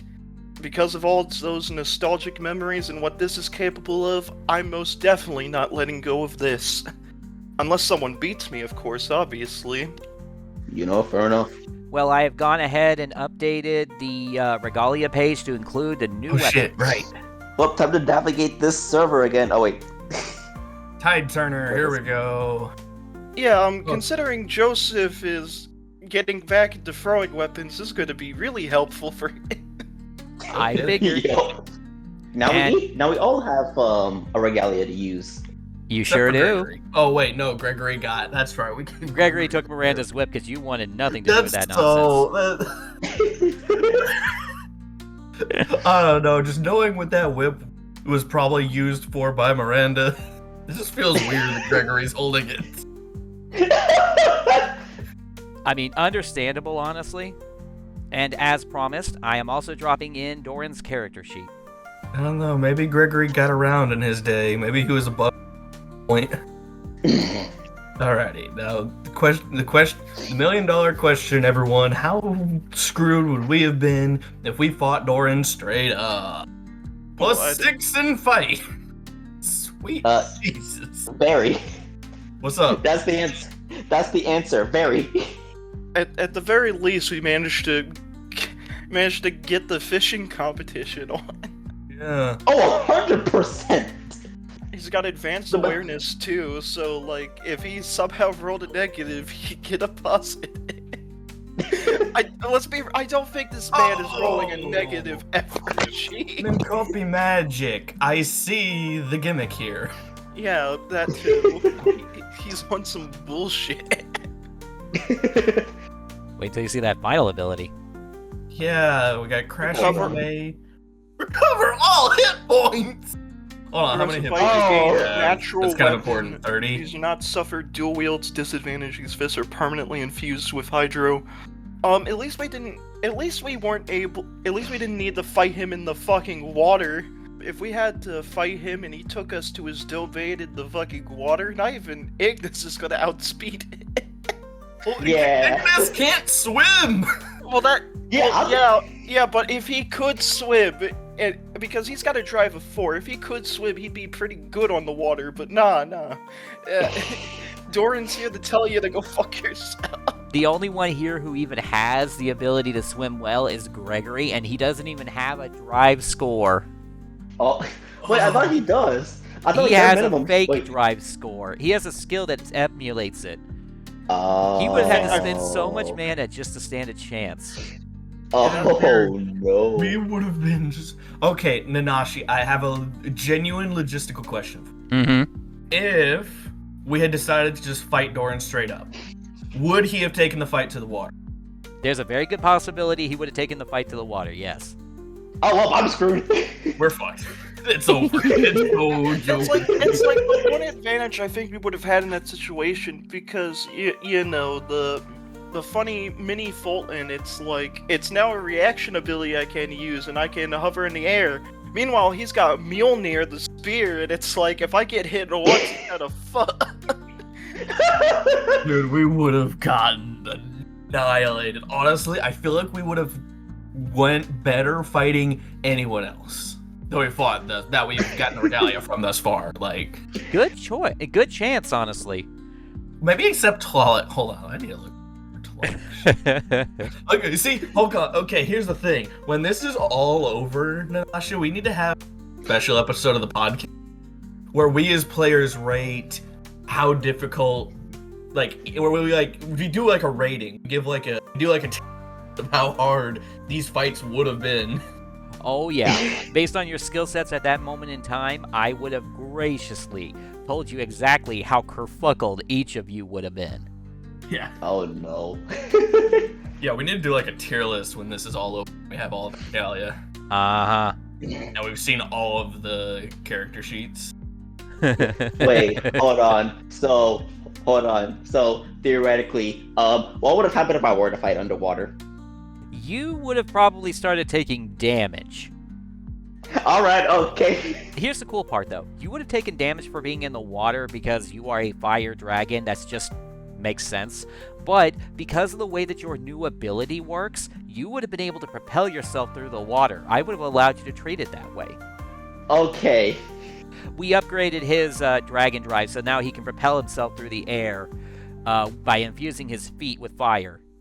Well, at the Okay, very cool. least, you're not as useless as a Charizard in water, that's for sure. Yeah. I want to be taking. Rider to a JoJo character. Cool blue. Oh, what did I ever? I have all the references in one single body. You're telling me this whole ass party couldn't be a fucking JoJo crew? Are you kidding me? Dude. I mean, we got Joseph. He's technically close. I mean, we're just missing stands. I mean, at this point, you're not wrong. Stan, so fuck off. You know what? We're going to do Nanashi, if you ever run something in this system again, Uh-huh. you need and I'm a player, I'm going to make a character whose signature stunt is just a stand. You know, I don't even have an issue with that. Just imagine. He's gonna create whole horse, be careful. No. Why would I make whole horse? Because I because have funny made gun, I stands guess. myself for fan fiction. I know exactly what stand I'm bringing. I'm gonna bring the Fortnite battle bus, that's my stand. Man, I can't be serious around y'all for shit. Nope. You can never be serious about Raven. Okay, I can be serious, I just need to get that one joke off first off. It's fine. Because And- stands and D&D in the same sentence, you get a lot of wild thoughts that you could probably get away with. I mean, I've played JoJo TTRPGs before. They're pretty fun. Alright, well, now that that competition is out of the way, Dorrin has admitted defeat and handed you his spear, and you see him retake the hand of his wife Oladina and turns to your group. I wish you the best of luck from here, and if you happen to see my daughter, tell her that we are waiting for her. Yes, sir, will do. And you see the two of them, as well as Gallon, walk away in a group together like a good old happy family with an uncle. Now you see that right there. I was talking about being a family. I don't have experience with that, but I'm like Gallon over there. I'm just a fun uncle. Barry says this out loud in character. And the entire way, Gallon's drinking on a bottle of wine, straight from the tap. Of course. All right, well, now that we got that taken care of, where do you guys want to go next? I don't know. I'm still flabbergasted at how fucked we would have been in the party. Like, I can't stop reading the character sheet, being like, damn. Well, I mean, we Damn. could go to the sewers. Oh boy. All right, well, I'm trying to think. What were the other things that we discussed? I believe it was, Ignis wanted to go to the sewers, and I had one small tangent, like one inconsequential. Wanted to go on. Which is like, I have to subject these people enough to my inconsequential tangents, so I don't mind skipping it, but like, it'd be funny. I mean, we could investigate the sewers and see if there's any more openings we can mark on the map for later reference. It will be like finding the Riddler trophies and all your favorite Batman Arkham games, am I right? Dude, no. oh, Dude, not even. Never forget, one of the games is like, no, you don't get the true ending until you get all the Riddler trophies. Fuck you. You want to know something? I only know of that because of a Smosh skit they did. Dude, I know about that because someone did a skit where it was like video game companies when they want things to be harder for the player, and that was one of the examples brought up. It was like, we got a really good game, why are you fucking it up with all this nonsense? Because it's a good business practice. Now anyway, get me on the phone with the dude who worked on the Batman game and was like, yeah, you only get the good ending if you get all these collectibles. Batman, what the fuck are you doing? The city's on the brink of destruction. I don't care, Alfred, Oracle, whatever your bitch ass name is. oh. Okay, anyways, moving on. You know what? Why don't we find out what the side tangent is before we actually explore it? You want to tell him? I love how you say that as if you don't already. It's not mine. It's not my element to tell. I know. I just find it funny. I know. So, we're getting back in the van. We're getting ready to motivate alone. And Barry's like, okay, so listen. Y'all feel free to shoot me down on this, but I got a small tangent. So, I was thinking about yesterday with Miranda and her challenge, right? And I did pretty good. I did a pretty good, stage rendition of Double Went Down to Jojo, right? And it, excuse me, choking. It got me to thinking about my childhood, right? And I listened to a lot of Southern music. I don't know if y'all ever heard Double Went Jojo apart from Mad just sang it, but it goes really hard on the fiddle, and it got me thinking. I kind of want to reconnect with my roots a little bit, see if I can't learn how to play the fiddle. But to do that, I'm gonna have to go find a fiddle somewhere. I guess we could look around. I'm just saying, it sounds like fun, Suppose after all that action from earlier, it wouldn't hurt to chill out for a bit before continuing other plans. Yeah. Though I don't know where you'd even find a fiddle at here on the island. Well, there is a music store that had fretted and stringed instruments. Yeah. Okay, yeah, true. That was a while, so... The Yeah. one. Okay, so question: how far would it be from there to like a shop that can give me arrows? I mean, they'd probably all be in the business district. Yeah, the weapon store and the music store are in the same district, so you could go there and theoretically hit them both. Okay. We could hit them both at the same 'Cause I time. need to. It really felt like it. Mm-hmm. Yeah, that's what I was thinking. The problem is, Ignis, I do need you. Don't have any money. You know, fair enough. Okay, we got a lot of funny character recurring jokes. Ignis is going to be Kevin 11 if his car keeps getting smashed up, and you know Barry is just always poor. Man has no self-control at all. I mean, you gotta think about the lifestyle he came from. And look where it got you. Yeah, I was very. Yeah, if we weren't on this island, I'd still be very successful and wealthy. God, without any of us, man. The whole reason I'm here on this island is just because Barry wasn't ready to retire. My mom just popped the door open and gave me a look. I'm getting too loud and excited. If it wasn't for Ignis, Joseph, and maybe Greg at some point if he offers anybody, this man would be like Kid Naruto in the fucking trenches, only being able to afford ramen and goddamn spoiled milk. We haven't had a day off from adventuring to go work. Otherwise, Barry would have gotten a job at this point. We just haven't had a free day. We went straight from, oh, hey, this island looks nice, to becoming deities. Like, there was no in between. Okay, so on our way to the van, Ignis is gonna stop and see the 4 collapsed marauder bodies around his car. Sorry? Oh no. It seems Wow. like you just can't get a break. Ignis is gonna investigate the bodies and notice that they are covered in electricity. What, did you poke one and get static shocked? A bit, yeah. Yep, he did. But, No. as he said, there were apparently 4 marauders waiting around your car, and for whatever reason, they've been taken out. Hey, investigative man. Joseph, could you, what do you make of this scene here? Joseph is actually going to attempt to do an investigate roll himself now that that's brought up. Go right ahead. And I should, you know what? Since the level up, I have a 5 in investigate, so this should go stupidly well. And it's garbage. And it's gone. What? Alright, make the roll. +5 modifier. It's gone. There it is. Alright, well, upon investigating the bodies, they are in fact still alive, but they are all unconscious and beaten to shit. The majority of them are covered in what looks like electroshock-based impact wounds. You do see a few knife stabs, and the easiest assumption you can make is that it looks like it was done by the Thunder Force, since they primarily use lightning magic, based on what little experience you have. But there is one interesting detail that you discover because of how well you rolled. Some of them are covered in claw and tooth marks. Oh. Well, now, this is quite the scene.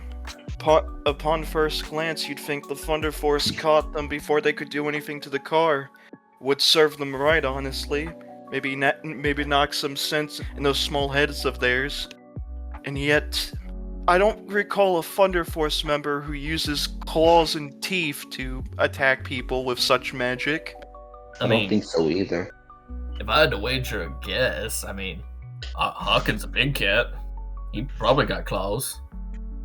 But is he biting down on people like a rabid Well, the other thing is I agree with your assessment that this seems like Thunder Force doings. But if this was Thunder Force doings, why are they here and not in jail? Wouldn't they have been taken away? I pointed out that at first glance you'd think it was Thunder Force given the stuff that we know limited so far, but Right. then I saw the claw and the bite marks, and well, it threw that theory right out the window. Definitely not Oh, I something can I've think seen on this island, and we've seen a lot in just this week. You know what? I think I have. I know what? I got an idea. I got an idea. I need to check something. Yeah. Hey, Nanashi. Shoot. I'm going to can I like spend 1 mana for a blue infusion? Mm-hmm. Just get like a small ball of water in my hand. Can I just like throw it at the face of one of the goobers to try and wake him up? You're welcome to if you want. Yeah, I'm gonna spend the 1 mana. I'm gonna up. Just ask him. All right, here we go. Sploosh. All right. Well, as it happens, when you hit the one with that ball of water, the electricity that their bodies are currently crackling with reactivates and causes them all to act like they just got tased. Probably not a smart idea to use water magic when they're still like that. Okay, you know what? That's on my bad. I should have thought about that. Plan B. Nanashi, I'd like to use gold magic to get rid of the electricity. You don't have to worry about that. You actually did manage to get one of them to wake up. Okay, cool. Oh, okay. It looks like here we got someone returning to consciousness. Barry's just gonna like kind of get down on one knee, just, like gently like slap him on the cheek, just like, "Hello, wakey. You seem like you've had a bad day." A deer woman lying on the ground, whose helmet has been basically split open, stares up at you, clearly in pain and missing a few front teeth. Hey, listen. You seem like you've had a really bad day, so I'm gonna lay down the options here. You just answer 1-2 questions for me.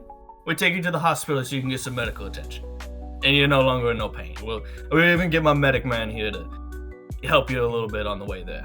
Does that sound good? Can we come to an agreement on that? And she nods a little, very carefully. Cool. Can I help you sit up? Is that cool? She's currently buried under 2 other Marauders. You're gonna be lucky if you can get her to move. Okay, well, I mean, I'll get the Marauders off of her, like, shit. All right, that's fine. Let me get these 2 goobers off of you. All right, sit you up. And the other 2 slowly roll off, and you manage to get her to sit upright. Her outfit is completely singed. She's got bite marks on one arm and both ankles, and she looks like she has been tased at least 4 times. Okay, so here's the deal. I see you and your fellow Marauder goons in front of our van. I'm gonna assume you were sent here to ambush us for some reason. She nods slowly.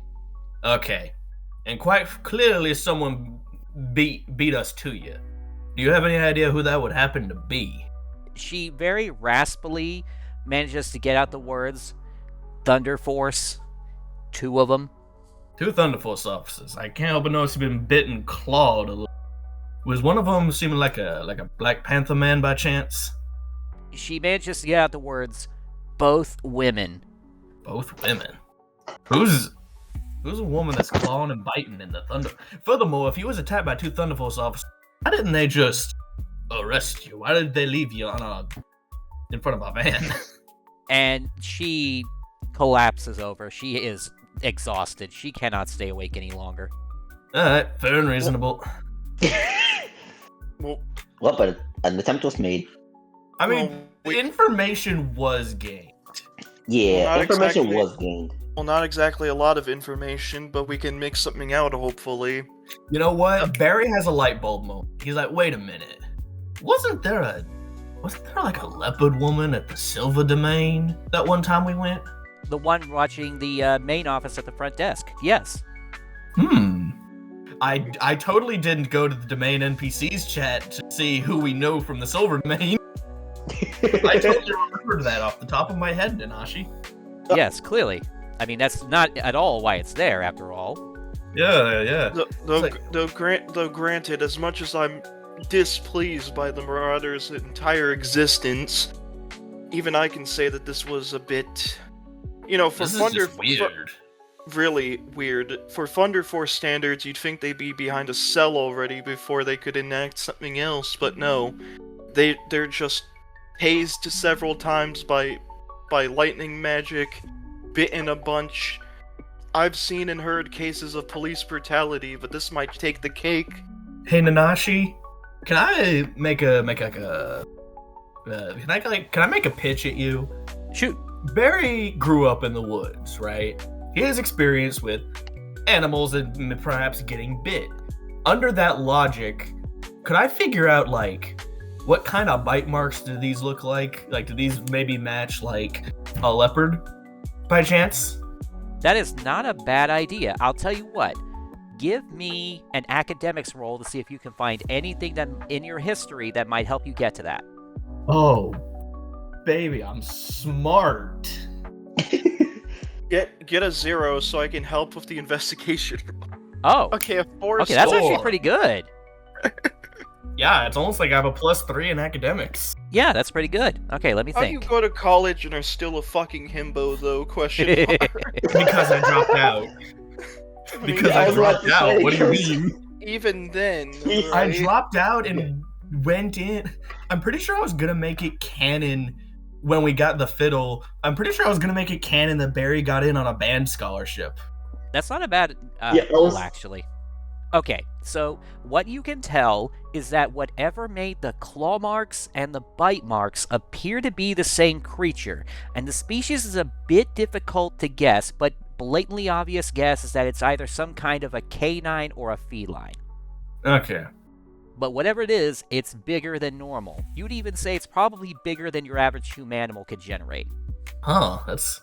Do we think... Nanashi, based on Barry's magical knowledge, could it mayhaps have been a summon? Do summons leave bite marks? Sometimes they do, but if you combine the knowledge of the fact that it's feline or canine with claws and teeth, based on your experience, they don't traditionally leave those kinds of marks. They're pseudo-physical energy beings, so those are not the kind of marks they leave behind. Whatever did this was not a summon, but was clearly lightning influenced. So, okay. Lightning influenced, definitely a physical being, but larger than any reasonable... Is that all the info we're gathering here? That's about as best as you can get with a roll like that, yes.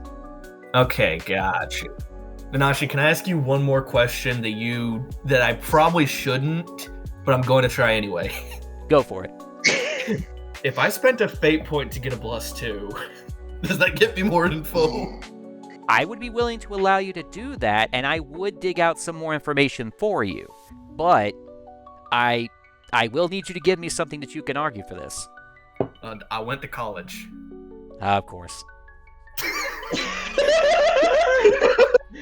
I actually forgot for half a second you had that one.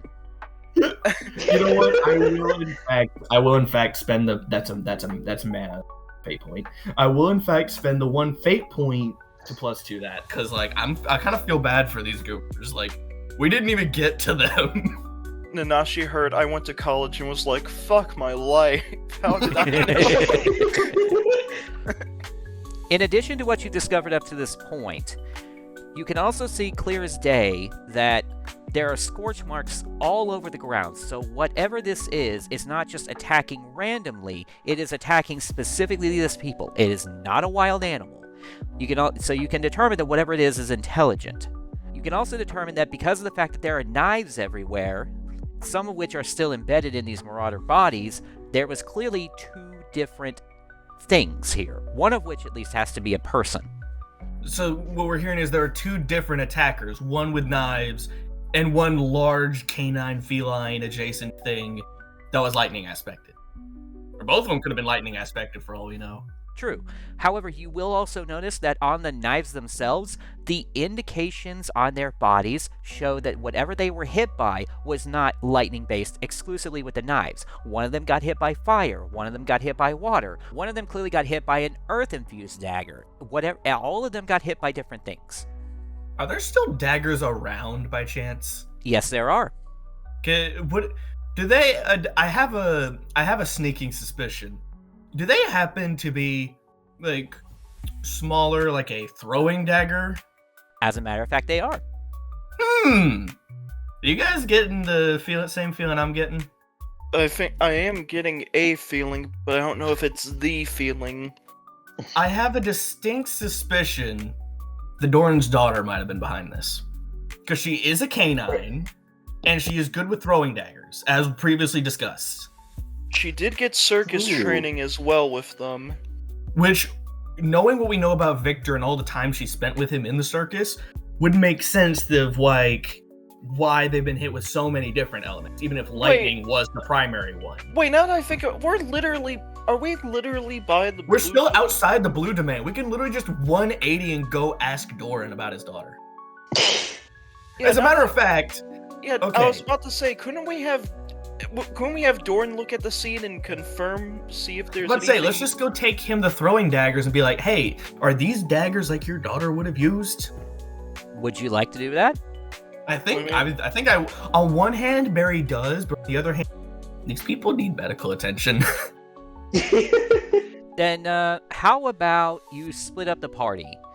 Let's have two of you stay here and talk to Dorrin, and the other two grab the car and take them to the hospital. By the time you're done doing both, you'll probably meet up about the same time. Yeah, Okay, that sounds Joseph is going to stay to bring this up with Dorrin. All right. Barry's invested and wants to continue investigating this further, so... Okay, Yeah, so you- then we'll say Ignis and Gregory will go take the people to the hospital while Joseph and Barry stay behind to talk to Dorrin? Yes. Yeah, Barry will load them up in the van, though. You know, very... Gregory would also help Ignis, charge up the vehicle, so... Yeah, that's right. Ignis still can't start the car. Actually, you don't need to do that anymore. Yeah. Did he finally invest in magic? He finally got a point in mana, meaning that he can now turn on his own car. Awesome. Yeah. He is Awesome. self-sustaining. Finally. Exactly. He can start his car 5 times per day. Finally, he graduated from a little teenager like, Papa Barry, Papa Joseph, please start my car up for me, please. So, we'll go ahead and start with Ignis's part since it's easier. Once he's got everyone loaded up into the car, he immediately goes down to the Essentials District, which is not too far away from where you are, and hands them over to the hospital, in which case the nurses look all 4 of these people over and notice that they are surprisingly fucked up, and that this looks like a wild animal attack to the best of their knowledge, ignoring the knives entirely. I will say, Barry did relay all of his information to y'all, so Ignis, you know everything. Whether or not you share it is up to your discretion. Well, I mean, he is gonna share it. Okay. Then they are going to take all that information into account and start healing them up. They're going to start trying to physically discharge whatever electricity is left on their bodies as best they can, get their medical attention going up, and try to bring them back to consciousness slowly. They will take over for their medical care from here. But you get to see them work, and even Dr. Lumidaire gets called down to take a look at them and make sure that this isn't Marauder involved, even though it literally has Marauders being the victims of it. Yeah. Now, in the meantime, while you two are handling that, Barry and Joseph, go ahead and take over. Alright. Won't feel a little bad bothering Dorrin after we just left him, but... Well, he did say if we had sign of his daughter, possibly to report it to him. You know what? He did say that. Honestly ironic that it happened right after we got finished, but what can you do, really? Everything's been spiraling mad on this island. Mm-hmm. Barry's like, as he's walking, going through his little spiral notebook that he carries around to make sure he's got all this information straight. So he knows exactly what he's going to tell Dorrin, because he is mildly intimidated by it. just a little bit. Alright, so you head back into the domain and you head toward their house. Yeah, we're going to politely knock on the door this time. I mean, that was the plan, unless you wanted to do a Batman and Robin ass entrance. No! This time, Dorrin answers the door. He is a little surprised to see you there. He is not wearing his hat, his tie has been loosened, and his cufflinks are gone, as well as his overcoat. Oh, we're not interrupting something, alright? No, I was just unwinding. What seems to be the problem? Well, may we Joseph- come in? You're going to want to be sitting down when we tell you this. He steps back and lets you in. Alrighty. Good. Find a nice, comfortable sitting arrangement. As it happens, compared to the last time, the house has been officially spot cleaned, top to bottom, and there is no longer dust on everything. I know. He's no longer depressed. Let's go. Joseph will start. I know it was just a few minutes ago you had asked us to give you word in regards to, well, your daughter's whereabouts if we find her, or at least a trace of her. When we left the domain after winning Tide Turner, we noticed a group of 4 marauders around our vehicle. We found these embedded in some of them. Joseph, I assume we picked up one of the daggers to show as evidence, correct? You did. I assume we picked up more than one. Yeah, we can make the argument you picked up a couple. Well, Joseph is going to hold up at least like 2 or 3 of them. Given the history that you shared with us in regards to your daughter, we wanted to confirm something with you. Would she have used these kinds of daggers? He takes the daggers from your hand and looks them over curiously. She prefers to use daggers that are stylized but still untraceable. These look like they belong to a set. So we can rule out that it wasn't your daughter, but the underlying question is, who else could have done it? From what we gathered at the scene, what we could make of trace-wise, seemed like 2 individuals, one throwing these daggers and someone else or something just mauling the poor guys. His eyes immediately lock on you when you say that. Vivid was very much a lone wolf. She would not work with another if she had a choice. Describe the scene for me. What did you find? Barry goes over his notes. Well, we found 4 marauder individuals, incredibly unconscious, very much charged electrically, though there were signs of them being hit with other elements as well. Multiple knife wounds and a whole bunch of them, along with bite and claw marks that appeared either canine or feline. And it's worth noting that based on my knowledge of magic and summoning, the bite and claw marks were much larger than what any normal human animal could do. But if you were to have a summon bite someone, they would not leave normal bite marks like a normal thing. So like a human animal. So it was something larger than a human animal, but still incredibly physical and not magical in nature.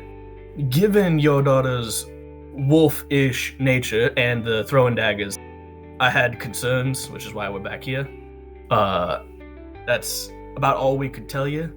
We managed to wake one of them up briefly for a brief conversation, to which they said there was 2 individuals, both seemingly Thunder Force, which to me doesn't line up with what the Thunder Force does, because they wouldn't have just been left in front of our van. They would have been arrested and taken to get medical attention. Our other 2 companions are off getting them medical attention as we speak. And we came to this ominous conclusion because they muttered as well that it was 2 women who did it to them. But I can't think of any women on the Thunder Force who would just leave them battered like that, all bitten and scratched up too. Indeed. Dorrin is thinking deeply. There is a possibility one of them could have been her then. In fact, there's a possibility both of them could have been her. We don't speak of it often, but my daughter has inherited a unique trait from me. However, the fact that it is a feline or canine form that was doing the damage tells me it was not her. But I do appreciate you bringing this to my attention. It is good knowledge regardless. I mean, we kind of had to. It was right outside the domain, and well, aside from, father the father talk, I felt it would be much appropriate to get your thoughts on this scene. And you say that they said it was Thunder Force, yes? That's what they said, and yet so many things don't exactly seem right, unless Thunder Force have recently started having a weird habit of going feral on people. There was a brief period of time where we worked with the Thunder Force regarding certain cases, but to my knowledge, she would not still have any of their accoutrements. As far as I can tell, it had nothing to do with her. Do we think... No, this is just a theory, right? Just because we don't have that much information going. Do we think maybe whoever did this was trying to make it look like your daughter? Because think about it, a lot of things line up with her, how she operates, but you don't think it's her, and I'm inclined to believe you. I'm just trying to figure out some, motive, or why. It is possible it could be a message. As if we haven't been getting enough ominous warnings and messages since coming here. Ain't that the truth? I will keep my eyes open for anything I can find, and if you find any more signs like this, do let me know. Of course, of course. Now, will that be all? I do need to return to my wife. That was all? That was all. We'll leave you to your business. Thank you for your time. And thank you for yours. He guides you out the door. Listen, he had to return to his wife, and he was casual peril. We all know what we do. Alright, well, by this point, you guys will, I assume, walk right back out the gate to the main island, and Ignis should be waiting for you. Awesome. So what's the deal, Ignis? They got seen about? Well, I don't know how to describe it, honestly. Got it. Are they alive and at the hospital? Yes. Then we did our job. Though I will say, though, because, well, I didn't get a chance to say it earlier. I did feel some eyes watching over us a little while ago. But the thing is, I don't know where they were from. I was actually, funnily enough, about to say, ever since we saw that scene and reported back from Dorrin, I get the feeling of being watched, and you don't exactly give that feeling to someone who's done their time on the battlefield. Well, I don't feel it, but I'm very much inclined to trust y'all's instinct. This reeks of foul play. And Gregory is asleep in the front passenger seat. I love we're having this serious discussion, and then just... Okay, if we're all feeling like we have eyes on us, could Joseph theoretically use an investigation to maybe try to get some idea of where the stalking is coming from? If you want to give it an attempt, be my guest. I'm about to. I get a +5. This can't go wrong at all. That You is know a what? 5. Let me Alright. attempt this as well. Yeah, that's right. You do have a good investigate skill as well. Boop. Okay. Okay, cool. We got Alright. a 5 and a 4, so... Yeah. Between the two of you, you don't really roll well enough to figure out exactly where these eyes are coming from. But wherever they are very clearly trained eyes. They are watching you, but they don't feel malicious. Okay, yeah, that's about as much as I expected. If anything, I expected a little bit less. Well, a 4 and a 5 is not bad given your current level. Yeah, fair. Alright, well, do you guys want to try and go about your day and see if you can do something else and maybe see what comes of this? We were Well, but we going to could- go look about the fiddle that was a I was plan. gonna try and get a fiddle. Yeah. Alright, well, I did mention that the music store would probably be your best option. Yes. Yeah, fair. Barry is gonna verbally say, my one concern with this whole venture is it might end up being for nothing because, you know, you look at my incredibly large stature, I feel like I might accidentally crush a fiddle. Well, let's see what they have on hand. You guys head back to the music store that you went to oh so long ago, which is still being ran by the Ibis woman Ellen, who is currently still rocking that DJ table behind the service desk. And when she sees you, she puts her headphones down onto her shoulders. Oh hey, I remember you guys. Yeah, great to see you again. Likewise, what can I do for you? I was just gonna say, this is actually Ignis' first time coming into the store. Oh, my yeah, God, that's was this right, when we you came to were the music with them. store last time? Yeah, you That's went with them. crazy. That's I right. forgot about that. It was when we still had Chimo, I believe. Yeah, Yeah, it was. Yeah, because didn't Chimo want to look at, like, some hard rock? Heavy metal. Yeah. Yeah, her and Joseph did. Well, Joseph, Barry was also there with y'all. yeah. Joseph did also get some classical music stuff, though. She's going to notice that some of you are wearing those 12-point yellow sun pins. Oh, hey, you guys joined up the Crusaders too. Yeah, I really likes to hear and preaches. Oh, yeah, he is fun. So, what can I do for you? Well, you see, I was hoping to maybe find myself an instrument, like fiddle. If you got anything for my size. She gives you a literal once-over, top to bottom and top again, and she just goes, I don't think we have anything big enough to accommodate you, of all people. Yeah, that's reasonable.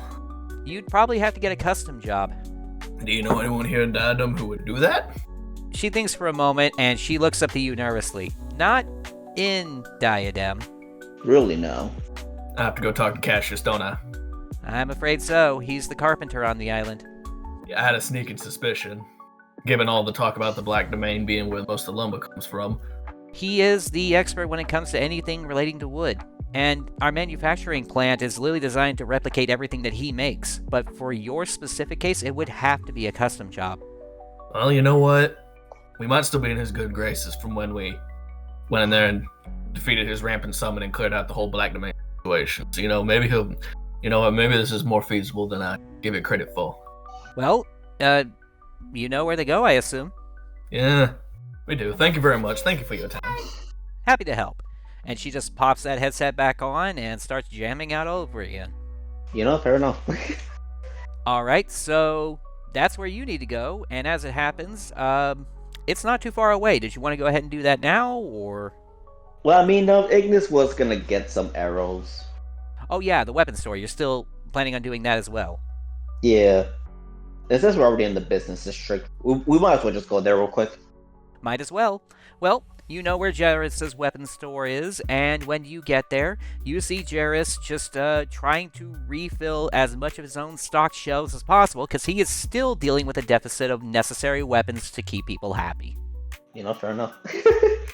And when he hears you guys come in, he stops loading up a rack full of locked pistols and goes, "Back again. What can I do for you?" Hello, I'm just here to get some more arrows. Regular arrows or crossbow arrows? What are we dealing with? Crossbow arrows. Gotcha. Crossbow bolts. I just got another box in earlier today. Alright, cool. He grabs the box and puts it on the counter. 10Z. Alright. Just gives them the 10Z. Well, alright then. You are already all set. As long as you guys are still here, anything else you need? For me, no. What about you guys? I've already got my share of stuff still. Yeah, I'm pretty well sorted.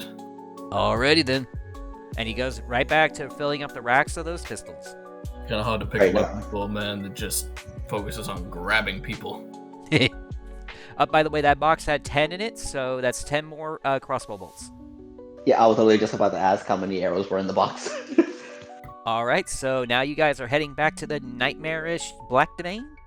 Yeah. I reckon so. Alright, well, upon returning to the Black Demesne's gateway, you see that all the A-frame signs are gone, and it looks no different now than in the other gates that you've been to up to this point, meaning that it has officially been cleared by the Thunder Force for everyone to go through. How fun. Yay. Now, upon returning to the inside of the Black Demesne, you see there has been a significant change. The trees have regained their color and foliage since the last time you were here, now a lush green nighttime forest, sounds and all, and the area is literally crawling with animals and insects. Oh, how lovely, actually. Must have Yeah. toned shift from last time it was here. Mm-hmm. You also see a far more clear-cut path through this dense forest, where it appears several dozen trees have been cut down and removed in the exact same direction of where your encounter with Cassius has occurred. Huh. I forget, was his cottage down that direction? Yes. Okay, now the cottage has been replaced by a whole new cabin because it probably got kind of fucked up in the whole situation. Yeah, that was all the remains that was scattered all around you. All the pieces of broken wood. Damn. Poor dude. Nanashi, I had a thought. So we know the whole Black Demesne incident was basically just a challenge gone awry, right? So it would appear. Did Cassius ever make mention of who the challenger was? If you recall, he was challenged by somebody he referred to as that Crooked King. Ah, so Buckethead. Because I have suspicion. Assumedly Buckethead. So it would appear he did mention the guy was wearing all black and carrying weapons of gold. That Crooked King, huh? Might ask him about that too while we're here, now that we heard mention of the Crooked King from others, because apparently this Crooked King is heading up the Marauders, if Lucky's testimony from last time we saw him is to be believed, because he mentioned the Crooked King, didn't he? He did. Yeah, he went on a whole H.P. Lovecraft-esque tangent about how nothing can stop him and he sees everything and knows everything. Joke's on you. Nothing is right over there. Let's go talk.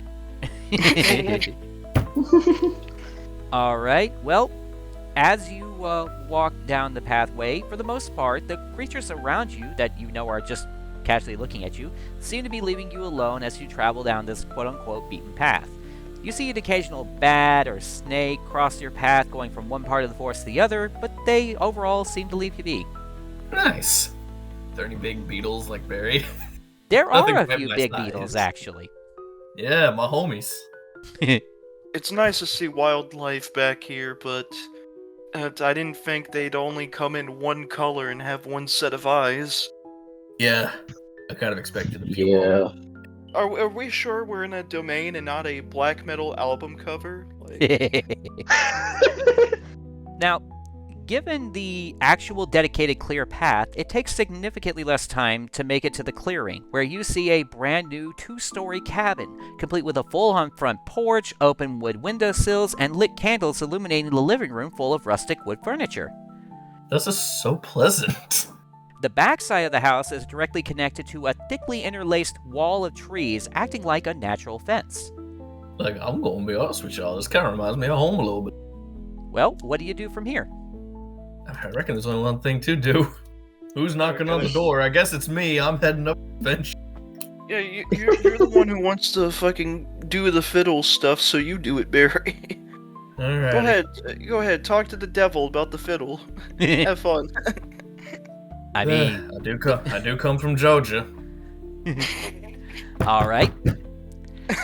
So, the door itself doesn't have an actual lock and is so easy to push open that your knocking actually caused it to swing open. Oh. Did you hear me knocking on my desk, by the way? I had a feeling. Okay, I just want to see if the bait came through. But inside the door is pitch black nothingness, a complete contrast from the view that you could see as you were walking by the window. Barry does like a double take where he like looks at the window, looks through the door. Looks at the window, looks through the door. Inside the window, it looks surprisingly normal, almost unsettling so. The floor, shelves, table, and furniture are all made of wood, and everything looks master-level handcrafted. But when you look through the door, it's pitch black. Because why not? You know, I'm not sure what I was expecting. You thought the inside would be a fun rave party? I didn't think it was gonna be a rave party, but at bare minimum, I thought the inside would match what we see through the window. That just don't make sense. He's a domain master. You should be used to this by now. I mean, every other domain has made a lot of logical sense up to this point. I mean, I'm still reeling from a few, but you do you, I suppose. I mean, I guess the weirdest one up to this point was Miranda's being in space. But yeah, point taken, I suppose. Oh, sunk cost fallacy. Let's go.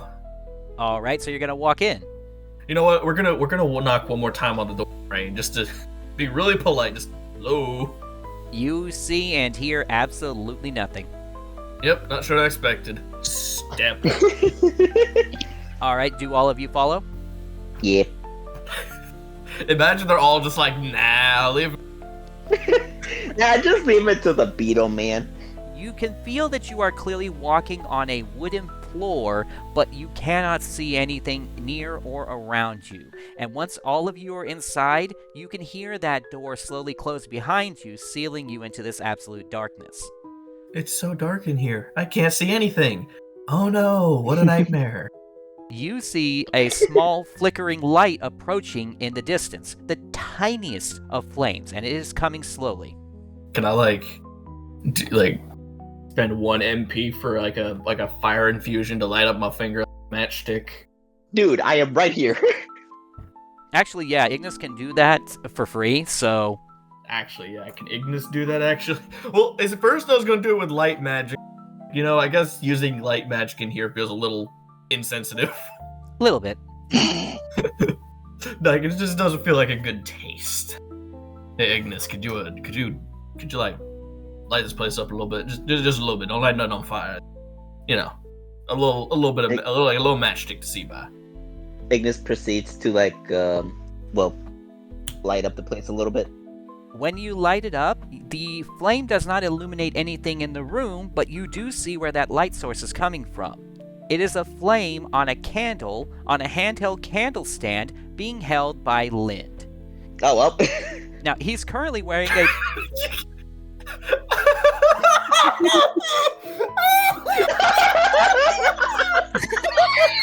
I just saw it. Wow. He just looks like a disgruntled fucking roommate. Like, what the fuck do you all want? Can you please leave? I'm trying to sleep. Why does he look so disgruntled just is the word. He's currently wearing a blue and white vertical striped nightshirt with a matching nightcap, and you can smell the strong aroma of coffee coming from a cup you just noticed was in his opposite quote-unquote hand. Lind? I mean, I shouldn't be surprised. I'm just not used to seeing you outside your normal trench coat and hat. And he mumbles a little, but he dons his usual exuberant personality. Well, if it isn't the Kings of Kings, gracing my master's brand new home in the dead of night, completely uninvited and unannounced. You missed the housewarming party. Hey, listen. I knocked multiple times. I wouldn't exactly call it unannounced. Do you honestly think that anyone here would hear something as trite as a knocking on a door? Well, embodiment of Any other nothingness really does fit the bill, I reckon. Speaking of which, I assume you're here to see Master Cassius for some reason or another. Yes, sir, that would be correct. Also, what do you... wait, hold on a minute. Can we backtrack just a second? What do you mean middle of the night? It's always middle of the night. Exactly. Barry hold on. I can't explain it, but I know exactly what Barry... I have a gift of it. Just give me a second. Just... Yep. This That castle, action the right castle here, name. this is from Firefly. This ain't from Castle. My bad. Same guy. I'm sorry. It is the same guy. I'm sorry. Very passionate about Firefly No, as nothing a, wrong with it. as a series. It's just all right. Yeah, fair enough. If now would be a good time, we are not intruding. Would indeed like to see Domain Master Cassius. Well, your timing couldn't be better. He is out in the backyard working on something or other.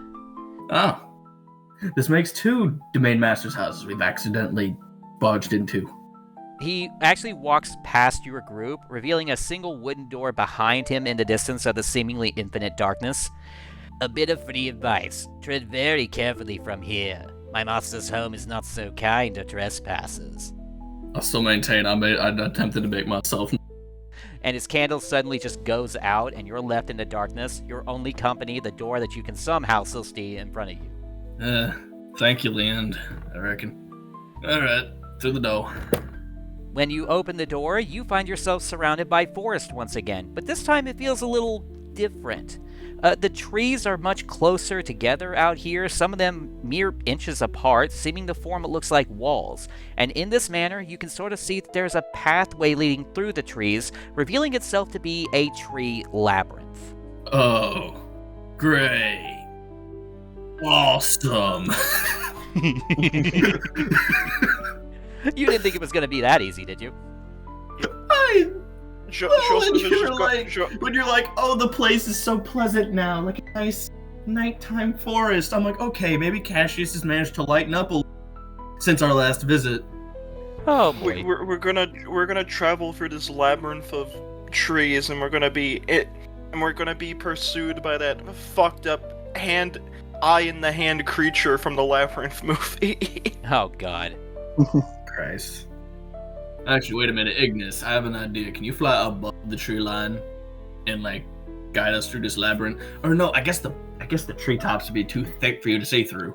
I was actually going to say, the way that the trees have lined themselves up, the branches are practically interwoven with each other. It has made sure that you cannot get through it that way.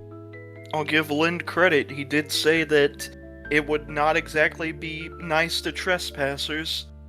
You know what? Surely that's just Lind being over the top creepy. Surely there's nothing dangerous in the labyrinth. What is it my nephew's always said? Cope? Who am I kidding? This is 2015. Cope didn't exist as a term at this point. Yeah, I don't think it did. I mean, it did a bit, but it wasn't as mainstream. Yeah. Alright, so are you guys gonna head through here? Yeah, I mean, we're here. Sunk cost fallacy. Too late to turn back now. Then I'm gonna need each and every one of you to give me a quick will roll. Oh, that's fun. Guys, what did I get us into? All this for a goddamn fiddle. I mean, to be fair, we were going to have to do this at some point or another for his challenge anyway. Uh-oh. I don't feel so good, Mr. Krabs. Holy shit. I don't feel so good, Mr. Barry Stark. The fuck are you on about? I also don't feel good. You rolled better than you're better than you're doing better than I am, and I hit the high set. I'm letting it stand. I'm not using a fate point on that. I had a feeling. All right, well, with that order in mind, what's going to happen is that as you guys are walking through the path, which, let's be clear here, it's a labyrinth, not a maze, meaning that you can relatively easily see how to get from A to B through it with just a little bit of attention, as opposed to being thrown into every conceivable direction and taking hours to get from A to B. So you can reasonably figure out your way through this by just paying a little bit of attention. But after a couple of minutes, Barry, for some reason, your view around you is starting to shift a little bit. See, whereas you were walking forward initially with your two companions through a forest, you suddenly feel that the grass underneath you is changing into more of a concreted pathway with obvious physical rails on your left and right made out of metal. And it all looks eerily familiar. Oh, boy. Is this the labyrinth of childhood traumas? As you continue walking down this path, you also hear a noise, and it sounds like cheering. And in that cheering, you can hear the word Barry being repeated. Okay, Oh, maybe not boy. childhood trauma. Is he gonna be reminded of his match loss, his epic failure? You realize the match loss wasn't the traumatic part about that, right? It was the Yes, horrible bodily mutilation. Yes, but that's just a side effect. Don't worry about it. And eventually your path ends in front of what looks like a wrestling arena. Is it Hell in a Cell? It looks like Hell in a Cell. You know, You know, as much as we I'm gonna talk- assume my compatriots are nowhere. They are nowhere to be seen. It is just you. I get the feeling he's gonna start tripping balls and start attacking us. Dude, can you imagine? I was about to say real quick though. It's like his main trauma is bodily mutilation because of a Hell in a Cell match, and meanwhile, if Joseph lost that role, dear God, it would have like you want to talk about a scale of trauma? Combine the trauma of your typical World War II veteran with the trauma that Isaac Clarke most definitely has up at this point. Also, funny how God. funny how I'm the only one without a modifier, yet I got the best roll out of the three. Yeah, that's kind of bugging me a little bit. Not even gonna lie. Barry did the same thing with a notice roll like half a dozen sessions ago. Yeah, Barry is going to like reach kind of back over his shoulder and feel with his hand where that familiar old wound is, as if, you know, it hasn't been healed ever since. It's just psychological trauma. It's like, And when you raise your hand up, the audience suddenly starts roaring with applause because they think that you're waving at them. Joseph just looks over at Ignis like, oh fuck, he looked at Eisen's sword. Fuck! And from inside the arena, you can see what looks like a traditional-looking male human announcer announcing, "Ladies and gentlemen, it's time for the main event. On this side, we have the reigning champion, Barry Golea." Barry, almost in pure muscle memory, begins making his entrance. Like, there's a small tick in the back of his head being like, this ain't right. I can't be here right now. This don't make no sense.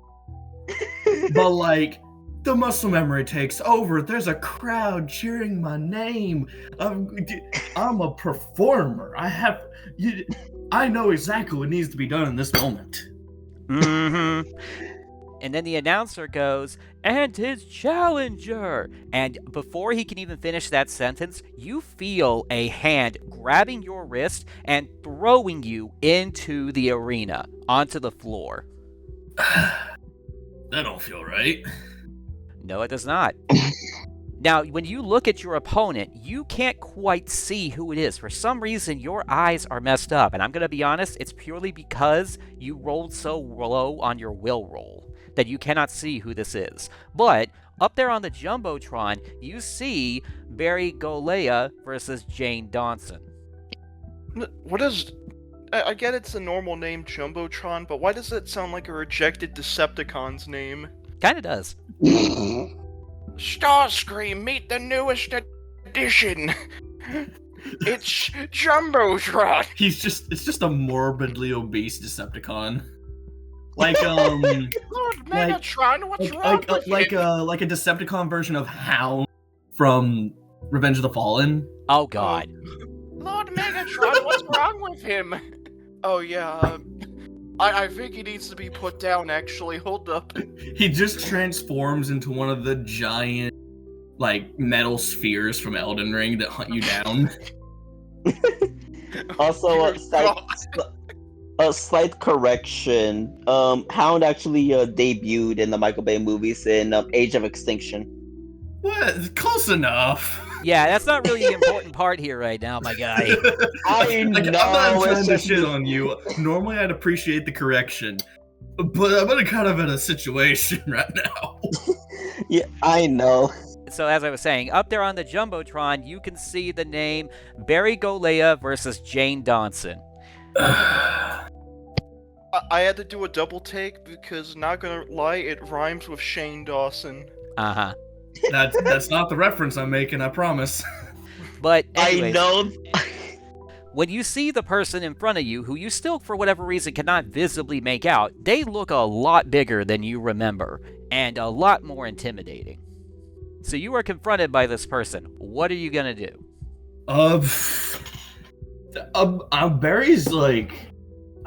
Barry's still kind of in muscle memory mode. Like, because like the brain does not want to remember the trauma, so he's just going on autopilot, and Barry doesn't know what to do, so he's gonna activate Mystic Megaphone, start cutting the promo, just like, oh jeez, I remember you hitting ways like that. You may be bigger than me. You might be a little bit stronger than me. I doubt it. But let me tell you something. Jane, the Croc Dawson, I may have lost our last match. And it's kind of Barry, like, coming back into lucidity. You fucked me up. This is kind of rude. But you know what? I ain't gonna let it stop me. Charging in head first, I guess. Shrug. And when you charge head first, you feel a hand suddenly slam into your chest and press you down into the tarmac. Single-handedly. And that body that is looming overhead has you pinned by that one arm, kneeling right beside your head, and he just stares down at you. And you hear this voice. You listen to me, brother. I don't give a damn how many years experience you got. I don't give a damn how many titles you got. That don't mean nothing to me.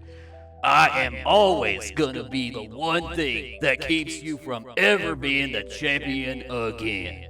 I am always gonna be the one thing that makes you a perpetual loser, because you will never be able to beat me. Now say my name. Order. To say my name was a good one. I really like that, Nanashi. You're welcome. That's good. Now, what are you gonna say in response? That's a good question. I lost to you once. It's true. I lost my title. I lost my flight. I lost my wings. They tried to put me into retirement afterwards, saying you was gonna be the new star afterward. But you know what? No. Let me tell you something. My name is Barry Golea. You won my title. But there's one thing you can't take away from me. And you know what you can't take away from a superstar like me? That over there. Barry points to the crowd. And the audience is applauding and cheering as loud as possible, but for some reason it sounds a little more distant than it did before. I'm a people's man. I do what I do because I like to make the people happy. They love seeing Barry wrestle. And there are people out there counting on me to win, and I ain't gonna let you, and no fear or no nothing, stop me. And Barry's gonna try and fight this hold. And you manage to break free of the hold, and he all of a sudden grabs you from behind in both of his arms, and for whatever reason, you both shoot straight up through the ceiling of the cage. Get no audience applause, no bitches, no friends, no family that will love you. Barry is starting to fall a little bit into despair, because, like, shit, I thought that would work. I'm gonna be honest, that was a good speech, but there's something at play here that you need to figure out. And when you guys suddenly reach the top of the cage, he throws you far away and is just cracking his knuckles and looks like he's getting ready to make a charge. And all of a sudden in your ear, you hear him say that voice. You hear that voice again say, Say my name, brother. Oh, Jane. Jane the Croc Johnson. I'm gonna charge back at him like it's sumo. Like, I'm meeting him in the middle. Well, that's what's interesting, because the second you charge at him, you see two large somethings on his backside suddenly open up, and he spears at you at a speed he should not be able to do. Excuse me? And he manages to hit you, but you flip over top of his back and shoulder, and all of a sudden he stumbles forward and falls off the edge of the cage. But he is not completely fallen off. He is caught on the edge of the cage. This don't seem right. Ain't this backwards? It sure looks like it. And in your ear, you hear that voice again say my name, brother. My name. Nachi, I'm gonna be real with you. I'm kind of at a loss. I'm flabbergasted. This is backwards. It is. So if it's backwards, who would that be? Well, I'm Jane. And that means? You're Barry. You're me. And the second you suddenly have that realization, the darkness around his body has faded. Barry is the one who held you down with one arm. Barry is the one who speared you. And Barry is the one currently hanging off the side of the cage. What are you going to do? We ain't doing this again. I'm gonna reach down, grab him by the arm, try and pull up. We ain't doing this again. Congratulations. You grab his arm, and the darkness that suddenly enveloped you and brought you here dissipates. You successfully got through Cassius's maze illusion. See, Alice and I had this discussion a long time ago. Cassius's entire ordeal plays off of very visible, obvious fears and nightmares. What you just experienced was your own nightmare in reverse, and you had to realize that in order to move past it, you had to get past your greatest obstacle, yourself. Now it makes me wonder what would have happened to Joseph or Ignis, for that matter. We're actually going to get to that, because the both of you are also under this influence. However, because Barry rolled the lowest, he had to be afflicted first. And now that he has escaped, he can see that the other three are currently enveloped in a body of what looks like black shadowy magic. Whatever representing their eyes, just dots of red. Which means that if Barry wants to, he can try to help you. Know what? For the sake of, storytelling, I'm not going to have Joseph get help here, because I got a feeling, especially with what we've talked about before in DM Sanashi, I have a feeling on how this can go. Well, what's going to happen in your case then is that as you're walking through the forest, you instead suddenly feel like the ground around you is changing from stark, lush grass into battle-scarred ground, with discarded shells and machine guns completely empty and devoid of all ammo. And instead of being surrounded by your one companion, you're suddenly, slowly but surely, being surrounded by all of your companions. Are they the 6 who I think it is? It's the 6 people you think it is. You have just returned to the war zone. So what's happening here is that all of you are just walking and talking, discussing what you're going to do when you get home from war. But one at a time, you suddenly see each and every individual one being taken out by random sniper fire. Joseph will take note of this because, once again, this definitely feels familiar in this talk of what's going to happen upon getting home. I'm going to assume this is like a mission or two before the final mission.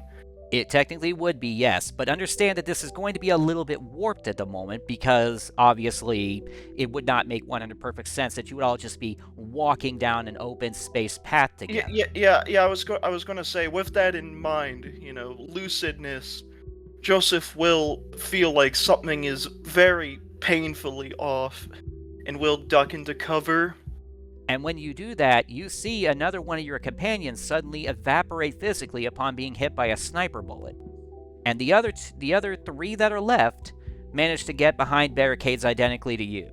This isn't how this mission went at all.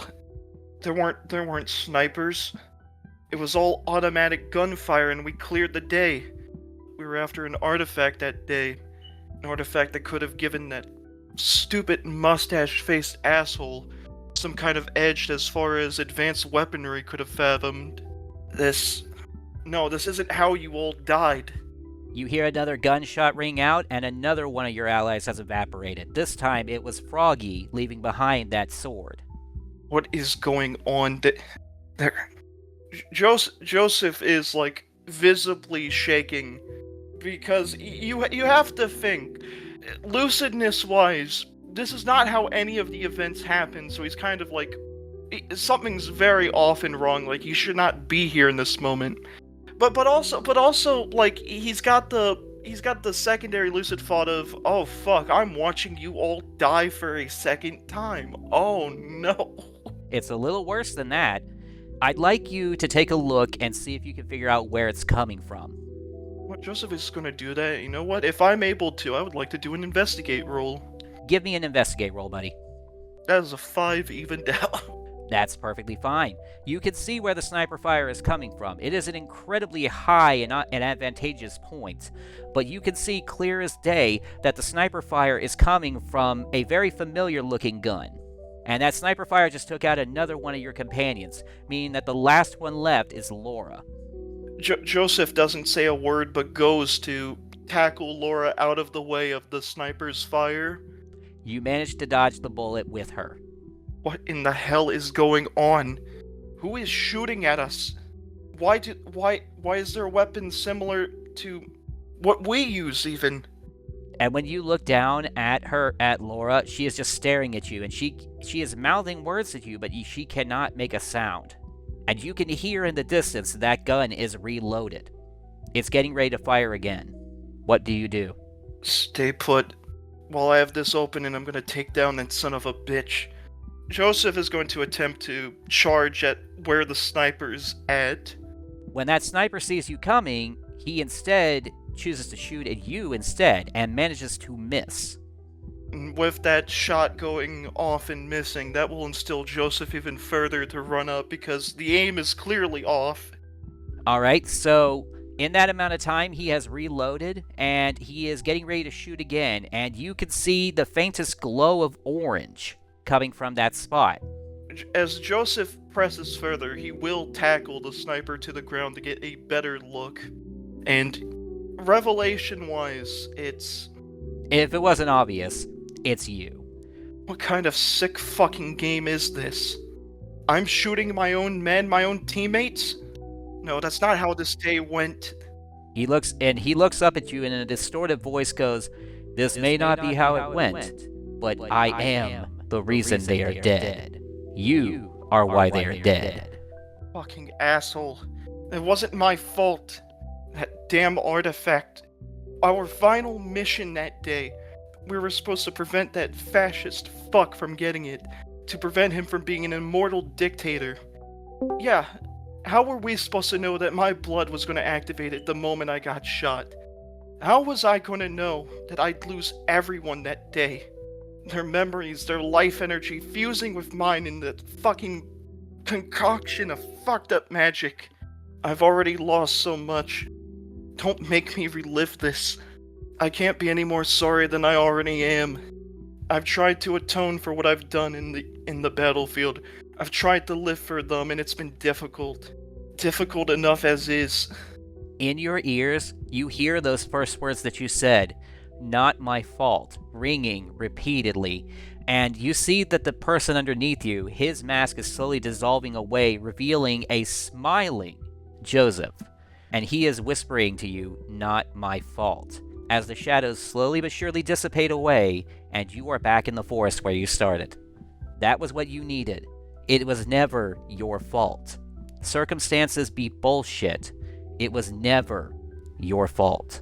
And you know, the moment he snaps out of it, he's gonna fall on his ass in complete shock. Mm-hmm. Now, Ignis rolled the best out of the three of you, which, by the way, took me by complete fucking surprise. Yeah, you're not- no one has ever seen this coming. Ah! So, Ignis rolled the best, and therefore gets attacked by a dog.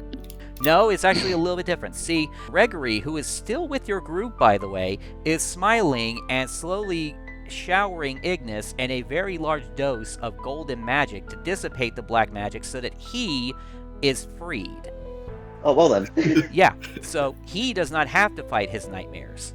However, it would be a fantastic idea for you to talk about what happened, because I would like to know, what is Ignis's greatest fear? For Barry, it was obvious. For Joseph, it was kind of, easy to figure out. But for Ignis, we don't know much about your character. I'd like you to tell us, when the time is right, exactly what it was that you saw, if you don't mind. No, I don't. I don't mind at all. Well, let's go ahead and do this in the proper order then. Barry managed to break out first, and only about a minute later, after seeing the two other people engulfed in darkness, he sees that Joseph manages to break out and flops on his ass. They hit You you. okay? They hit you with the trauma magic too. A twisted variation of a day I'd rather forget. Me too, man. Me too. You two okay? No, maybe better. I don't know. It's complicated. Feels as though a weight has been lifted, and yet it's still suffocating, so to say. I see. Hey, Gregory, how come you didn't get hit with the bullshit trauma magic? And Gregory just shrugs and goes, Oh, I have nightmares all the time. I just choose not to think about them. and then he just turns around and walks away. Why does that sound like something Sumo would say? Exactly. Why is that so on brand? That sounds like an Adventure Time ass line if I've ever heard it. So unbelievably on brand. Nanachi, what is it with you in playing our fourth person's characters better than they do sometimes? I have no idea. I just pay attention. You know, fair enough. That's great. So, I'm going to assume you guys slowly but surely get yourselves back up and follow Gregory to wherever the fuck he's going. Might as well, shit. Yeah. You turn the corner and you find a large wooden door surrounded by trees. The first sign of any kind of change you have seen since you started in this labyrinth. And it resembles the wooden door you walked through when this little journey of yours started. If we did all that only to end up back at the beginning of this labyrinth, I might just challenge Cassius on the spot. Because I won't be mad. She got me. Well, y'all know what it is. Not gonna have Lynn saying I came in unannounced. Joseph is going to immediately turn around. You all hear that? It sounds like something's tailing us. Yeah, I hear it too. I missed it. Yeah, so did Gregory. Around the edges of the trees in the distance, you see a slowly creeping forward puddle of inky blackness. It moves like tar, slowly coating everything in its touch, and you see the familiar sight of the trees losing their color as it touches them one at a time. Please tell me you didn't go rabid again. Yeah, you guys might want to run. Yeah, I was thinking the same thing. Barry, open the door. Everyone in. Go, go. The door is straining, but it's not quite budging. Oh. And in the distance, you spot that large black limb rounding the corner, stepping into the ooze it itself is coated in. And you see what resembles a head with no face. Oh, with this shit again. Barry is gonna, full force attempt to rip this door off the hinges. Joseph is just staring down the summon as they're trying to work this door. Tell you what, Barry, give me a physique roll. Oh, with pleasure. No, my pride won't stand. I'm rerolling. That's fine. You taking a +2 or a reroll? I'm rerolling that because surely we can do better than 3. And what aspect? You know what? I don't think I've ever used this aspect. I'm gonna want to invoke my aspect that is rival of Jane the Croc Donson. I'm still pissed off from reliving trauma. You know what? I can work with that. Give me that reroll, buddy. Now just don't roll 3 minuses. Better. Better. All right. Then, you know what? That's good enough. You manage to firmly push the door open, and your entire group is able to finally run free into the open field of grass. The door's still open. The creature's still coming. Shut the door. You watch the wooden door bow out from a sudden slam, clearly the creature running into it. And you also recognize that around it is the general pattern of the house attached to it as Cassius's cabin, closed off by a tight wall of trees, which means you finally made it into his backyard. This fiddle better also come with a back massager feature after all this crap. Dude, this literally is doubling down to Georgia. Like, this fiddle better be made of gold. Now, the yard itself is well maintained. The grass is lush but cut low. The trees in the yard are formed up in such a way that resembles a natural fence, like I said earlier, and the tops of the trees have a clear and open pathway to the nighttime sky. Behind you, you spot a large campfire in the center of the yard, its smoky trail leading straight up and out of the opening at the top of the trees. And you see Cassius sitting behind it, a large chunk of wood leaning against him and a draw knife in his hand, scraping away at the wood and letting the scraps fall into the flame. And there's also a pile of pre-carved wood pieces a few yards behind him. All of this for a fiddle. I feel like we need to get the regalia while we're here, because ain't no way shit again. Like, ain't no way. If you can think of a suitable competition, go for it, big man. I'm ready to fight him at this point. I know that all the notes we read said in capital, bold, italicized letters, "do not," but like. He looks a little different this time, no longer looking emaciated, but still overall on the lithe and lanky side. He now wears a Gothic-style shirt with an open V in the front and bell sleeves just past the elbow, the left half black and the right half white. Nice. Oh, Cassius, you got a little bit more meat on your bone. We saw you. He pauses to look up at your group, his gaze empty and uncaring, before resuming carving away at the wood, but he did at least acknowledge you. I see you found your way here. Yeah. Yeah. Does your labyrinth do the trauma thing to everyone that comes through, or are we just special? You have your home defense. I have mine. Well, you'd think there'd be a method of ensuring that they don't trigger, especially if we're not here to actually trespass and cause trouble at least. From within the light of the flame, you can see Cassius' shadow behind him extend and pull itself off the ground, wrapping itself around the piece of wood leaning against him before lifting it up into the open air. That shadow also branches out and grabs each of the pieces of wood in the pile that were behind him, lifting them into the air as well, pulling them all together and organizing them into one new item. Cassius stands up and steps away from the flame for a moment as his shadow lowers a brand new masterfully crafted wooden throne behind him, the backrested seat made entirely from handcrafted wicker. He sits in it and lies back, immediately propping his head on one fist while his elbow rests on the chair arm. State your business. Okay, our visit here is twofold, with two separate purposes. First off, I want to ask you some questions regarding our last visit here and our last encounter. Proceed. Specifically, when we came and saw you in the state you were in, you had made mention of a challenge gone awry and in being challenged by quote, that crooked king. Is there anything more you can tell us about this crooked king? Because we've heard the name a couple more times since, and my curiosity has piqued. He wore all black, wore a motorcycle helmet, carried weapons of gold. That is all I could ascertain. Alright, so nothing we didn't already know. Thank you anyway. The second purpose in us coming here was just for me. I had heard tell that you are the best carpenter on the island, and seeing what I just saw with the throne, I am definitely inclined to believe. And I was wondering if I might commission you for a work. You see his pale yellow eyes suddenly flare a vibrant red for a brief moment before he closes them with a soft exhale, his gaze shifting to the identically red blood moon overhead. You know, there was a time where being issued such a task would make my heart skip a beat. But now I find my heart barely beats at all. Well, that's poetic. Any way we can make you feel that good feeling again while we're here? Especially after we gotten through all of the home defenses just to see you?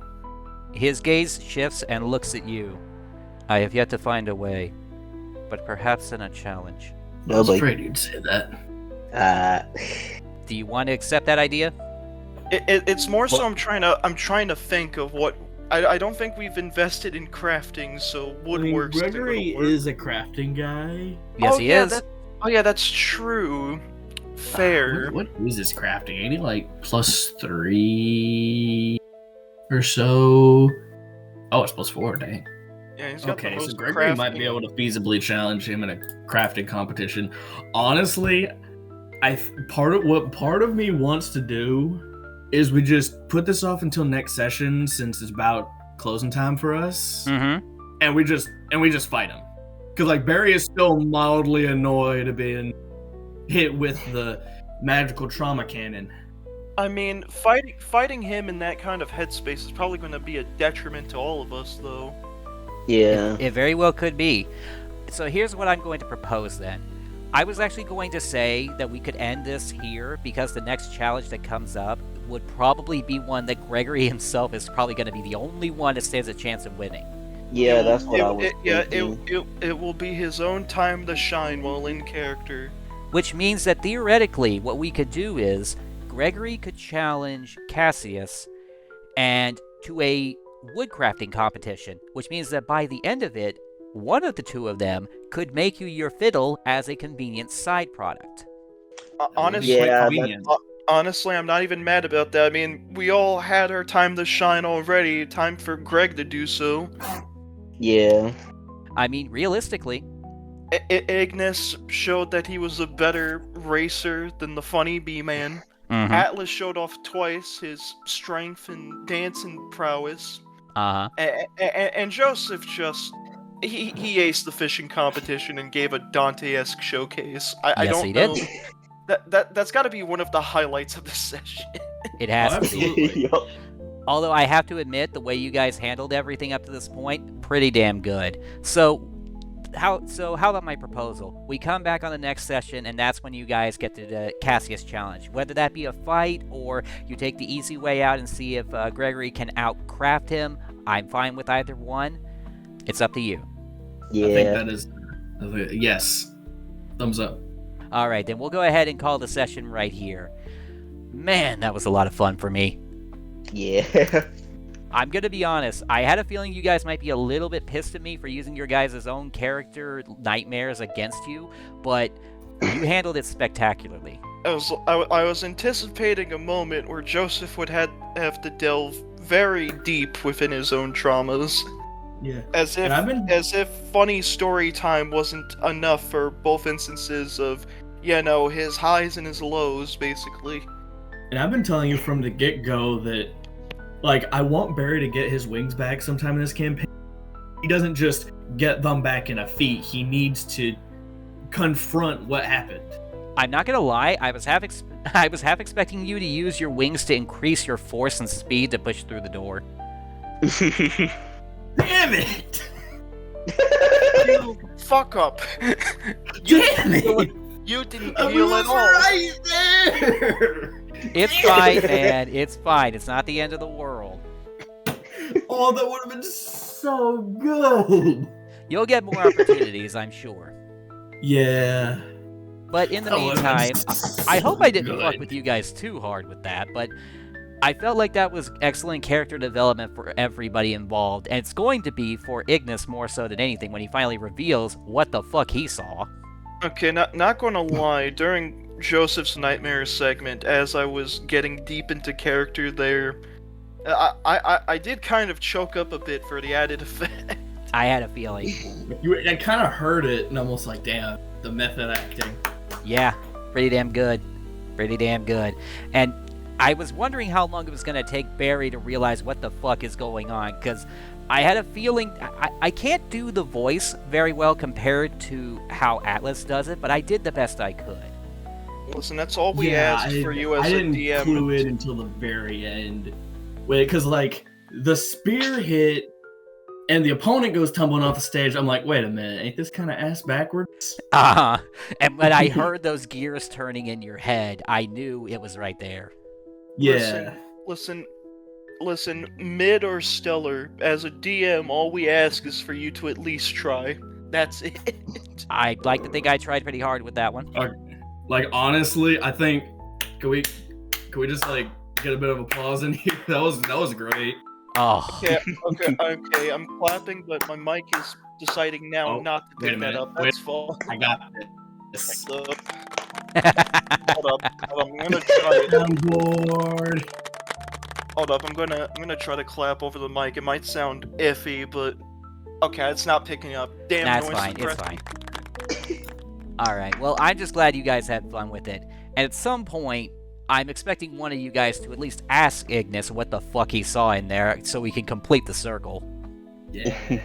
I mean, once this challenge is done, if we stop home or have a rest break, you know Joseph is going to introduce them to the Six via the picture. Of course. The Sinister Six. But in the meantime, I think now's a good time to end the session and stop the recording. And because of my new work schedule, we are now able to play every 2 weeks. Funny as shit. Okay, Let's go. I was wondering, like, what's up with the schedule? Yeah, I now have weekends off, which means I can dedicate every 2 weeks to playing. Let's go. Oh, bet. No, just do it every 1 week. I would, but I need time to edit. I know, I'm being a smart ass. I know. New job, who this? Alright, well, I'm going to go ahead and end the session here and stop the recording, and I will see you guys in 2 weeks. All right. Yay. Bye-bye. Bye.